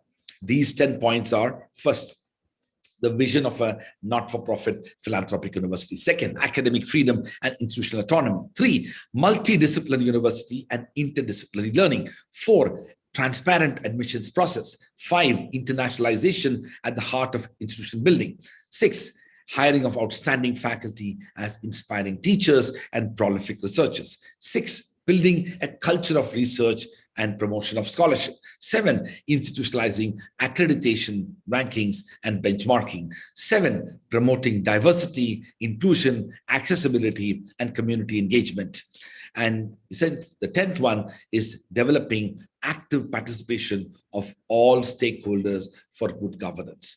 These 10 aspects, I believe, are critical. I'll briefly reflect on a few of them. First being the vision of not-for-profit and philanthropic university. We have to recognize that the aspiration to have world-class universities is a universal aspiration. It should not be limited to the developed world. Every part of the world has its own aspiration to build world-class universities. But obviously, we need to recognize that these universities require significant resources: the recruitment of faculty and staff, the funding for research, support for research centers, creation of incubation centers, development of physical infrastructure, use of technology, provision of holistic learning, student experience on campus and beyond, and international opportunities for students require significant funding. It would be naive to think that world-class universities will be established without a radical reimagination of the funding framework and the resources that we make available for such universities. Every year, we recognize that we need to improve the quantum of funding that is needed, and that ought to come from both public and private sources. The issue of philanthropy in particular needs greater and urgent attention. The historical evolution of public universities and their exclusive dependence on the government for most, if not all, of its financial resources have unfortunately contributed to the limiting of capacity of funding that could be available for public universities themselves. Today, at least in the Indian context, the public universities are facing serious challenges. While the central institutions and certain institutions of higher education are better situated, complex procedures, incessant delays, regulatory obstacles, and a labyrinth of regulations for access to funds have created many disincentives for universities to have the necessary freedom and flexibility to spend resources as per their needs and priorities. As far as private universities are concerned, higher education institutions are even more serious. The opening up of the private sector, at least in many parts of the world, has not led to the creation of a world-class education system. There have been mediocre, dubious, and at times even devious endeavors in the field of higher education. The privatization of higher education has not necessarily driven by philanthropy, but to a large extent, unfortunately, by commercial and for-profit interests that do not have a symbiotic relationship with the vision, values, and ethos of a university. The second aspect, which I will briefly refer to, is the vision and in many ways the imagination to cultivate a sense of academic freedom and institutional autonomy. Now, the academic freedom element is so central to the idea of a university. The concept of academic freedom should be examined in the light of the new challenges that we are facing. It will also have an impact on determining the policies related to higher education, including curriculum development, program administration, recruitment of faculty, teaching pedagogy, assessment regimes, and professional engagement of educational institutions. So, quickly, academic freedom as social responsibility. Now, protecting academic freedom ought to be part of the social responsibility of both individuals and institutions. There are a variety of issues relating to educational policy and governance of education institutions in which the state and its instrumentalities need to play a legitimate role. But this role should be judicially balanced with the equally important responsibility of the state to protect the academic freedom of educational institutions. The state's role and responsibility in protecting academic freedom should not be limited to being discreet and exercising self-restraint in its possible intervention. It should also ensure that other actors, including the media, political parties and democracies, and the citizenry, do not by their actions undermine the concept and vision of academic freedom. Intolerance of views and expressions of opinions by academics and other members of society leads to a culture of self-censorship that undermines free and independent thinking. The ability of universities to challenge views and establish opinions and to be a place for creating knowledge and developing new thinking should be steadfastly protected by all stakeholders in the university governance system. Let me move to the next critical aspect, which is about multidisciplinarity and interdisciplinary learning. Now, this is a very important aspect of university education. The most significant universities of the world have demonstrated a deep, persistent, and sustained commitment to all forms of interdisciplinarity.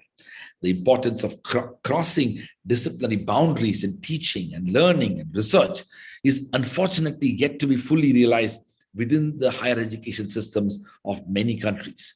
Institutional mechanisms need to be established within universities to promote these aspects. First, enable students to learn across schools, departments, and programs in the entire university. This includes cross-listing of courses across schools and programs, opportunities to undertake research in interdisciplinary settings such as research centers and institutes, and exposure to a diverse range of cross-disciplinary contents and dialogues.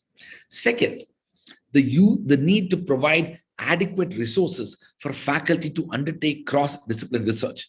This includes physical infrastructure, library resources, technological platforms, and an overall university environment that is responsive to the needs of conducting interdisciplinary research.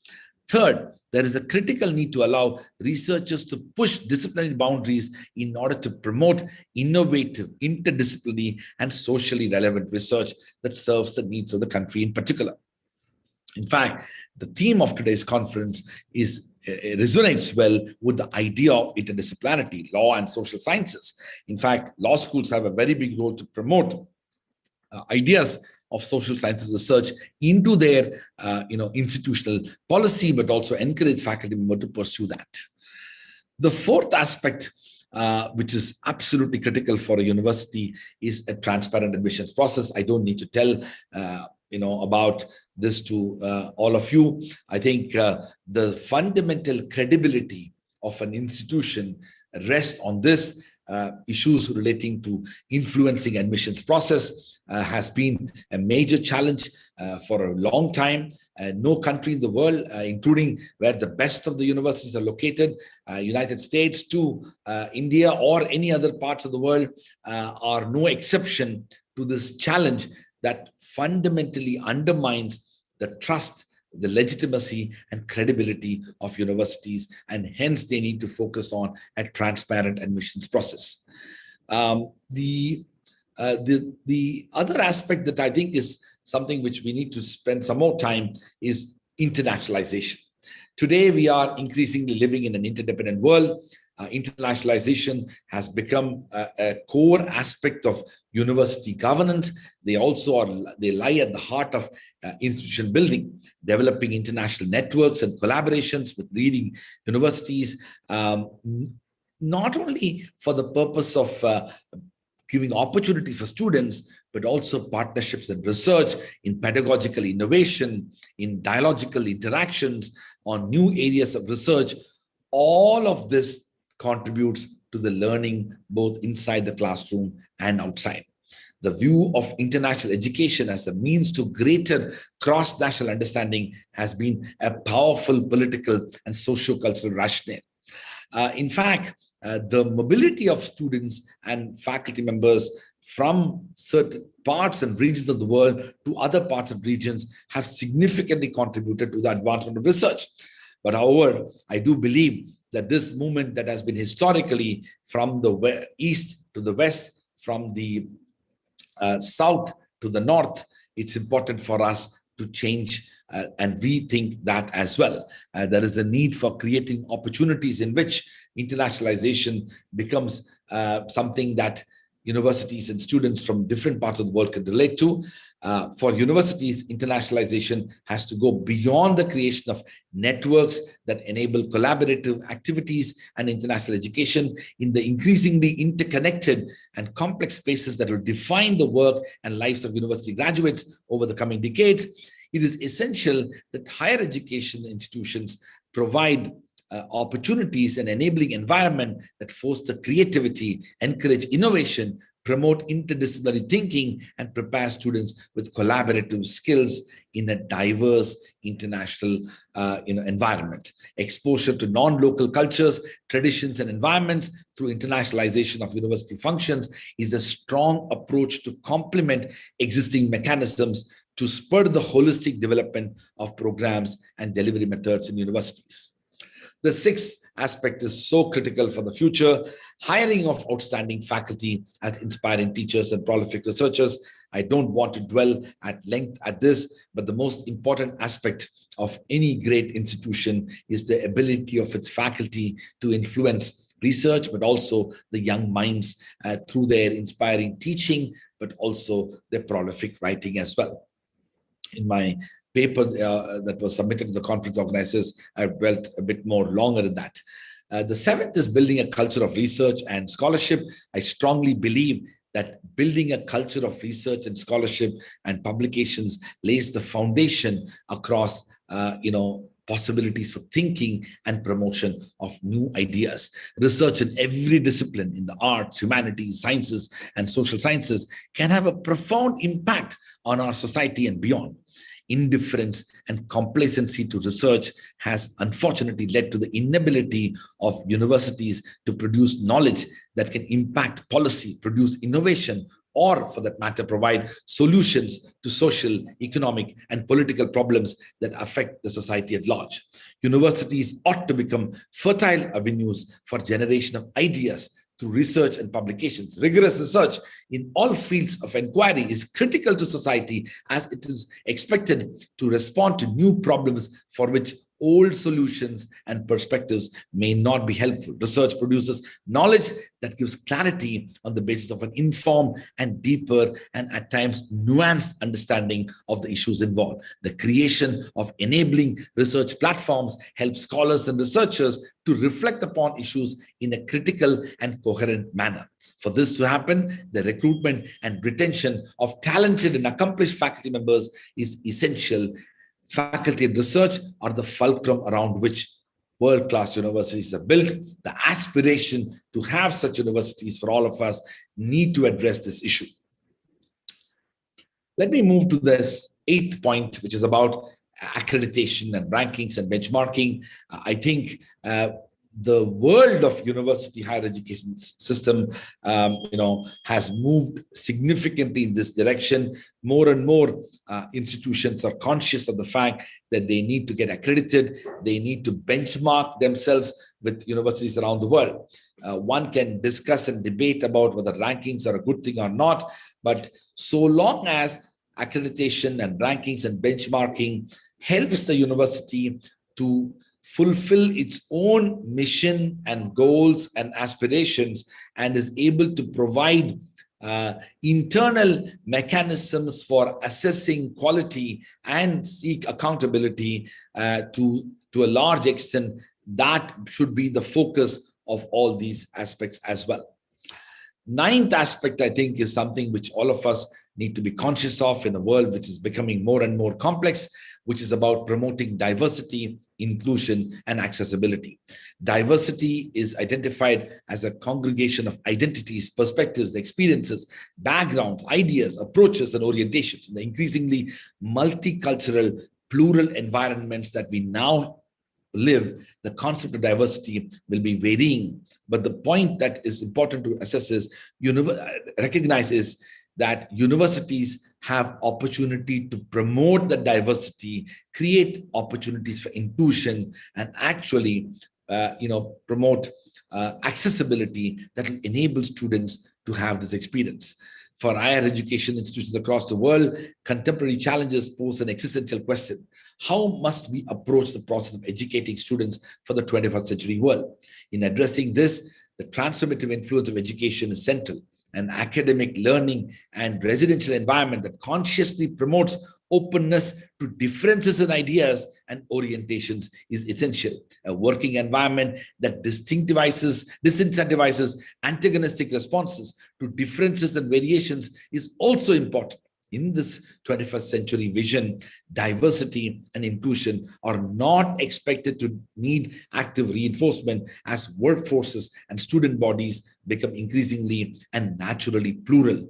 The ability of students to cope in this complex environment into which they graduate will necessarily depend upon the commitment of universities to becoming more inclusive, diverse, plural, and equitable learning spaces. Last aspect is developing active participation of all stakeholders for good governance. I strongly believe that there has to be a convergence. Stakeholders within a university could include students, faculty, staff, but also parents, alumni, in addition to government agencies, institutional partners, collaborators, potential donors, neighboring communities, and other stakeholders, and all of them become active participants in the university's evolution, enabling the institution to take decisions about the university in an independent and transparent manner. As a way forward, let me say that the contemporary challenge of our times is the expansion of global interconnectedness in the absence of education opportunity to match. While global economic and technological interactions are intensifying, that is not adequately reflected in the demographic and cultural profiles of educational institutions across the world. While more and more young people are gaining opportunities to work together in multinational spaces, the opportunities to immerse in cross-cultural educational spaces appears to be minimal.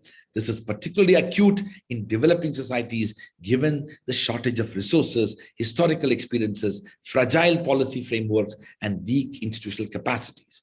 There is a need to diversify our student and faculty demographics to adequately reflect the demands of both the marketplace and the socio-cultural trends in most societies. In this context, what could we do to address these concerns in our daily teaching practices? How do we create a paradigm that provides better chances of enabling teaching practices that could unleash and enhance students' potential for creative expression, ethical practices, and committed participation to larger social processes? Moving forward, I believe that there are a set of skills that our current and future students are expected to develop through education process. These skills are at the foundation of the 10 factors explained above. They include building strong character and courage, inculcating an ability to live with uncertainty, embracing interdisciplinary orientation, ensuring that dialogues are always respectful and boundless imagination, but within the ethical contours of our society. In fact, the Austrian philosopher Wittgenstein had in mind when he probably wrote, and I quote, genius is not talent plus character, but character manifesting itself in the form of a special talent, one might say. Genius is talent exercised with courage. Courage is always original, unquote.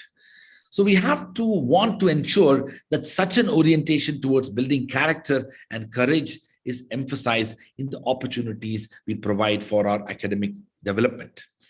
Ensuring that we have this is part of the future of universities.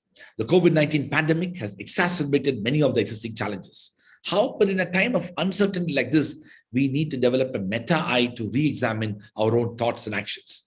Such a meta-eye is not a given. It has to be developed by rigorous engagement with social theory as they are provided in liberal disciplines and social sciences. A return to social sciences would help us understand the historical evolution of society a record of collective human thinking and acting. Social sciences would help us understand the extraordinary potential of human imagination as displayed in past moments of crisis. Social knowledge would help us reorganize society in the spirit of innovation to meet temporal challenges. COVID-19 pandemic demands such a reorganization at different levels of human activity. Law is the outstanding means for such a reorganization, while social science provides the much needed food for thought for that reorganization. Hence, in a never before manner, law and social sciences have been in close proximity, although they have never been far apart. In the pandemic times, understanding society in its holism, a general approach of social sciences would help us make certain that the larger social objectives are met no matter what the temporal circumstances are. Understanding society in its particularities, a particular approach of social sciences would help us make certain that social justice is meted out to every member of society in turbulent times. While social sciences will be the guiding force, unwavering faith in the rule of law will be the ultimate virtue which would help us to overcome the disruptions caused by the pandemic itself. At this juncture, universities all over the world will have a much larger responsibility to ensure that the pandemic does not lead to them to fail on the 10 points that I mentioned before as integral to excellence. As I speak, the outstanding efforts at many universities, particularly at my alma mater, Oxford, had given us a shield in the form of vaccines against the onslaught of COVID-19 pandemic. Had it not been for the extraordinary emphasis on R&D and the prevailing culture of innovation in these institutions, including the public-private partnership that we have seen in the production of many other vaccines, we would not have seen this ray of hope.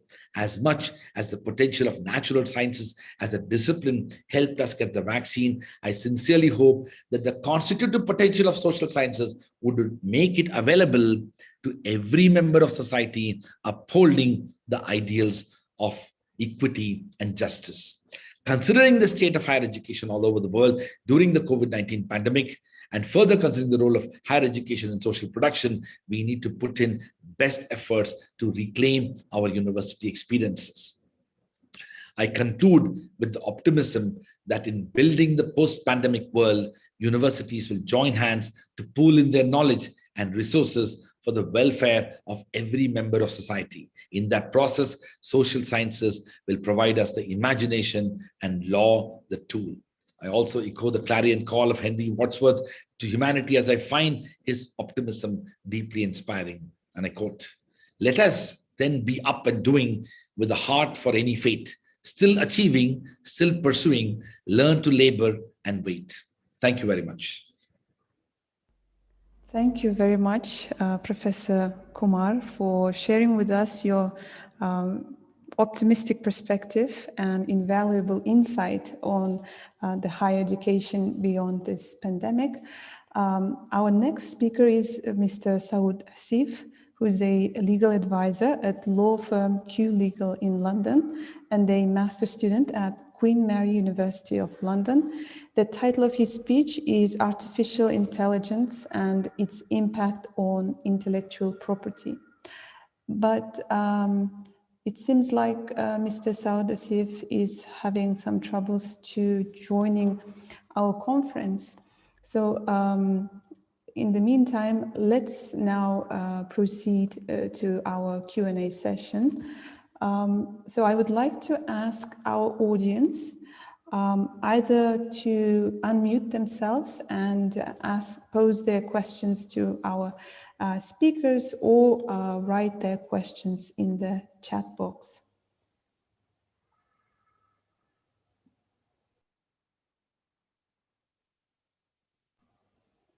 Okay, are there any questions?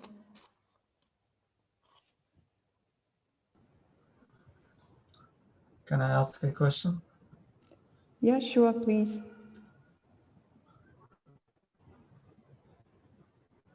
Yeah. Can you hear me? You can unmute yourself and. My question goes. Hello. Yes, My we can question hear. goes to Professor Bhatti and Professor O'Donnell. You have mentioned in your presentation that COVID-19 issues almost restructured journalism, heading that mainly to online format. And the same thing can be said about the audience behavior. The audience is mainly approaching to online sources, as you have mentioned in your presentation. For example, subscription was increasing in some newspapers. In that case, do you believe in the full recovery of previous journalistic culture, or is it this format we will be continuing after pandemic? What do you think? Hi, Badak. Can you hear me? Thank you. Yes. Yes. Yes, you can hear me. Great. Hi, Badak. Thank you for your question. I have seen scholarly articles, like, for example, India, where Professor Raikumar comes from, that show that the pandemic has accelerated the move towards digital everywhere around the world. Like, for example, in India, and India had one of the still most largely print-based publications, yet they also suddenly got a push to digital. Also, it was not only in reading, but also in production, because people had to socially distance. And so the journalists also had to work from home or had to work differently. So everything, all these elements converged to accelerate that move towards digital. I cannot see it going back to print, really. I think it just will stay that, but whether that interest in news will continue is a different matter. I think even the New York Times, I know I showed a slide where the readership and the subscription to readers got up markedly. This has actually fallen back, sadly to say, but you have to say what it is. And so this has gone back because that enormous pressure for wanting to get information is no longer there. So I am not quite sure how the pandemic will leave journalism once it is all over. Let's hope it's all over at some stage. At least I've got hopes that it will be all over at some stage. It will certainly be a reconfiguration of journalism. It will be even more so on the digital platforms, but it also will be taking into account or having done different things to internet platforms. That's one thing that we are seeing too in the wake of COVID, that suddenly Facebook, Google, and so on, who are also hosting a lot of fake news, a lot of information, that this will be done differently. I hope this answers your question, Badak. Yeah, thank you. Thank you for your question and for your answer, Dr. Josephy. Now, let's also hear one more time from our audience if they have more questions to our speakers. Okay, may I ask one question?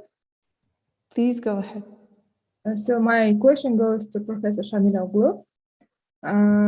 Professor Shamila Oglu, thank you very much for your very much informative presentation. So we had privilege to know about the historical fact of different diseases of pandemics, which has influenced not the global perspective, but also in Eurasia too. So, and it was also very interesting to see how this cultural production of cultural stuff, like belief system of people, has also kind of impacted to the language of these Turkic tribes or Turkic people. And when this disease has kind of when the level has decreased, again, the language system has changed. Now we have new pandemics, and I was wondering what could be the impact of this disease, for example, COVID, in the future kind of shift or change of language. It could be Kazakh or any kind of language which has Turkic roots. For example, I also can say, or I also listen from many Kazakhstani people referring the cancer as Zaman Auru. So the Kazakh people, sometimes they don't use the real name, but instead they refer to this disease with different word. Euphemisms, yeah. It seems like still people is having some kind of fear or kind of some like by saying the word, seems like it will kind of give more power to the meaning of that word. So in order to stop or in order to kind of get rid of that kind of disease, they prefer to change the names. So I was wondering whether this COVID-19 will also kind of change the names or some kind of words in Turkish literature. Thank you very much. Well, thank you for your question. It's really difficult to say how it's going to change the language, but I think you mentioned something that I was talking about as well. First of all, for be it for cancer, my mom had cancer. She couldn't say the word. And so she would just call it that thing, tigise in Tatar. And so I think I see in Kazakhstan, I see in Turkey that sometimes they don't refer to the coronavirus. They say it, they just refer to it obliquely. So I think definitely that has not changed culturally. That's something that's existed for a long time, going back to Old Turkic times or earlier, as I mentioned. The second thing is that, you know, in addition to not referring to it because of taboos, you know, sometimes there's all kinds of other words they're using. So like Koronajan and things like that. So you see all kinds of like jokes and so on based upon your humorous references to it. Another thing is how it affects education in terms of people going online. Is it going to degrade the language or education at all? That's a separate issue. It's too soon to be able to say something like that. And at any rate, I don't think that COVID-19, however many people have suffered from it, still it's not as deadly as some other kinds of diseases that we've had. What will happen in 10 years when people look back on this? It's really difficult to say. I'm interested in these questions, but I think that this is not going to be. Let's put it this way. In terms of some of the epidemics I've talked about, I call them transformational in terms of civilization. I don't think there's going to be a civilizational impact of this because we see that economies are not being destroyed, populations are not being completely destroyed. So I think there will be some legacy of it, but it's not going to be very, very severe. But thank you for your question. Thank you very much. I see a hand by Dinara Abullah. Dinara, please go ahead. Thank you. I have a question to Dr. Josefi as well, but probably my question is a bit more on research methods. It was really interesting because of the ethics that you talked about. And so my first question, I have several, so I'm really sorry about this. So first is, you talked about the research ethics committee restricting the way you access the journalists. What was your initial idea? How to collect them? Like, have you had any ideas about how to do them? And at the end, at certain point of the presentation, you said that actually going through the website was better because you had a whole bunch of different journalists from different spheres. So at the end of the research, what do you think? Was it more helpful? Was it more beneficial to go, or no? Or the idea that you had at the beginning was a bit more advantageous? That's the first. And second, what do you mean by freelance journalist? Is there any definition that you took in the beginning, because I'm just thinking if you would replicate this research in Kazakhstan, then what we should take as a freelance journalism. And yeah, the third question is actually about Kazakhstan. Do you think that it's possible to conduct a similar research here? Thank you. Thank you very much for your question. Let me start with the first one. You know, there are different research methods. One is called to collect your interviewees purposefully, meaning that we would have set out and say we take 4 young ones, 4 middle-aged ones, and so on. You understand what I mean? As it was, the human research ethics didn't allow us to approach people directly. And so in that sense, we were a bit at the mercy of who volunteered to talk to us. And we wouldn't have thought of some of the people ever, you know, that they said, yes, I'm a freelance journalist. I think we left it open. We defined freelance journalists, that people who define themselves as freelance journalists, who earn money by writing for journals, magazines, newspapers, or also do work. Actually, we had several who worked in television, meaning they put together little programs, one in sport, another one for another program in television, and so on. So we just took what came, and also we had a large spread of ages. We had some who never worked in a newsroom. Very many of them had worked in a newsroom in the past, decided to get out of it and then try just to be freelance in that sense. But some who had started as bloggers, and I know that at SDU, for example, blogging is one of the exercises you do in your journalism courses. And then because their blogs were so successful, one of them, for example, on women's soccer, so it's again sport, and another one on something else more to do with the social media, that they started their own, also to be taken up by by other print and websites, and were paid for it, not just as bloggers. Sorry, that was question number 1 on how to select them. The second question on how to define them. Well, that is one of our complications of our results, because it used to be, journalist used to be someone who earned 50% of their income from journalism. And that's very hard today. That's what we found. That's really hard. And so we really have to think differently, and we haven't quite worked out what our definition would be. So at the moment, we just went by self-definition. If people said, yes, we see ourselves as freelance journalists, we accepted that. And there was a third question. Can you please remind me of that? About replication of this research in terms of Kazakhstan, like, is it actually possible? You can. I'm in contact with someone who is at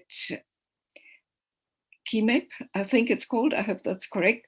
And I know he has done numerous research, not directly on freelancers, but other research which involved quite a number, like 30 interviewees, about various aspects of journalism. So I think you could do that in Kazakhstan, except I'm not sure how widespread freelance journalism really is in Kazakhstan. Yeah, thank you. That was my main question, because when you think in terms of Kazakhstan, the first question is what you define as freelance journalism, because in Kazakhstan, as you mentioned, the bloggers are also the journalists, because they do get paid at certain moments for certain posts they write. Yeah, then they would be, then they would qualify. See, because we just accepted, if these people, if you put out a call, I would like people to volunteer who are freelance journalists, then you basically have them on the basis of self-definition. Thank you. Thank you. Now we have a question from Mr. Berdah Bayımbetov addressed to Professor Kumar in the chat box. Let me read the question. Certainly many aspects of our communication, including education, is totally digitalizing. You have mentioned several advantages of this, which are certainly good. However, some sources mention that fully distanced education might negatively affect to the quality of education. What do you think about this matter? Professor Kumar? Yeah, well, thank you so much for that question. I strongly believe that there is a role for online education, but I do believe that we need to make a very important distinction between high school leavers entering into university to pursue undergraduate education on the one hand, and those students and learners who pursue master's education, postgraduate education, and even those who are pursuing those degrees and programs from work environments. There are a lot, now of course, pandemic has pushed all our boundaries to pursue all kinds of education through that mode, but I do believe that the brick and mortar campuses, including the physical ecosystem of learning, where one not only learns inside the classroom, but also outside, but also opportunities to be inspired by individual faculty members, fellow students, including aspects of building character and shaping one's own views and perspectives. I'm yet to be persuaded that that could be done effectively through online education. Now, of course, the point you mentioned about the negative side is, of course, real. There are huge challenges, including mental health related issues that are being confronted by young people who are seeing more significant screen presence. But part of it could be addressed through pedagogy, but some parts of it cannot be addressed through pedagogy alone. You can't substitute many things that happen in a physical environment through online learning. Thank you. Thank you, Professor Kumar. Let's see if there is more. There are more questions.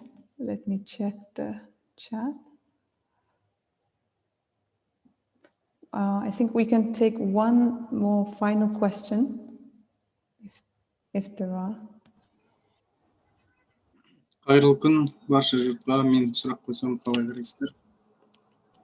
Please go ahead. Менің атым Мадияр Сауытбаев, осы Сүлейман Демирел университеті әлеуметтік ғылымдар кафедрасының меңгерушісі.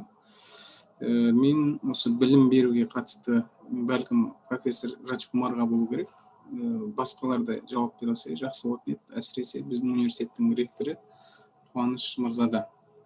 Бүгінгі күнде біз байқағанымыз онлайн education'да, онлайн сабақ беру кезінде бір ғана оқытушының үнемі сабақ беруі бәлкім кейбір кезде студенттердің арасында монотондылықты тудыруы мүмкін, немесе білім берудің соншалықты керемет деңгейін жүзеге асыра алмай жатқан кездеріміз болады.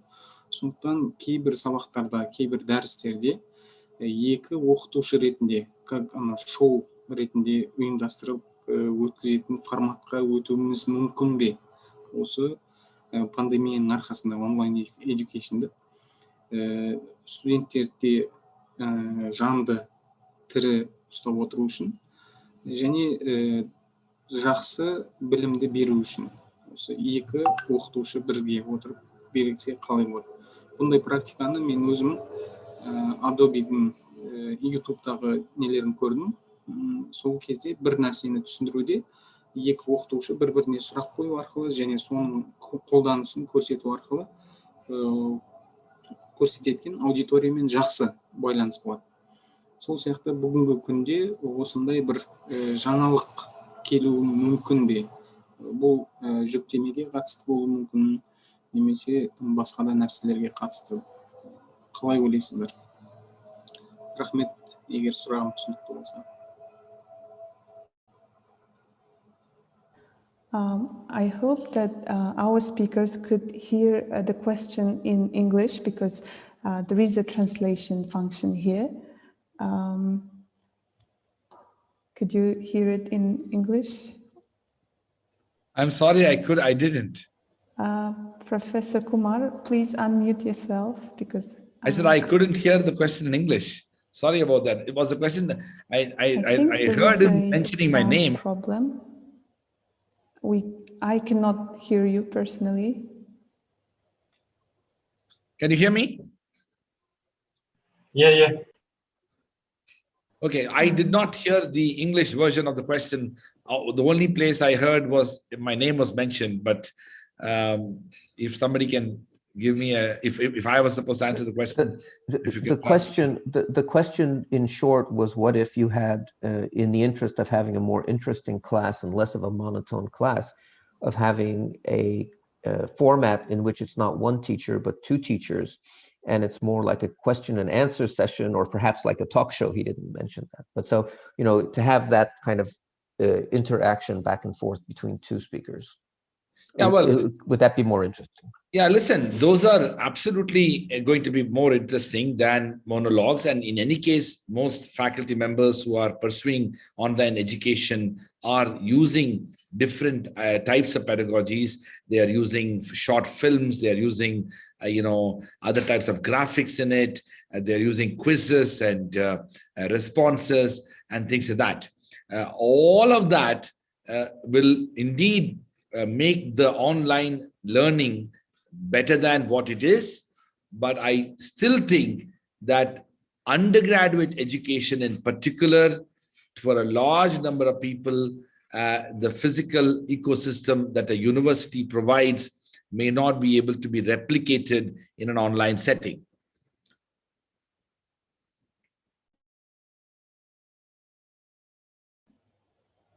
Thank you very much. Thank you very much for your answers.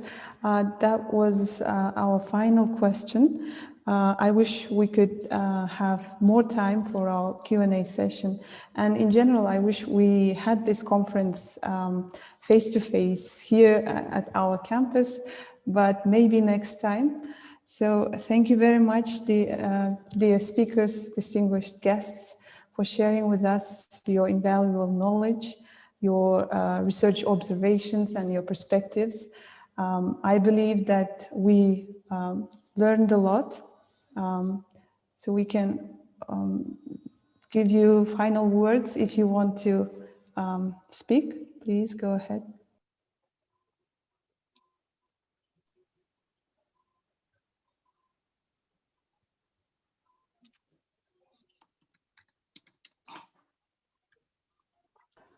Okay, I think on that note, we stop there, and thank you very much. Have a good day. Thank you very much. Thank you very much. Many thanks.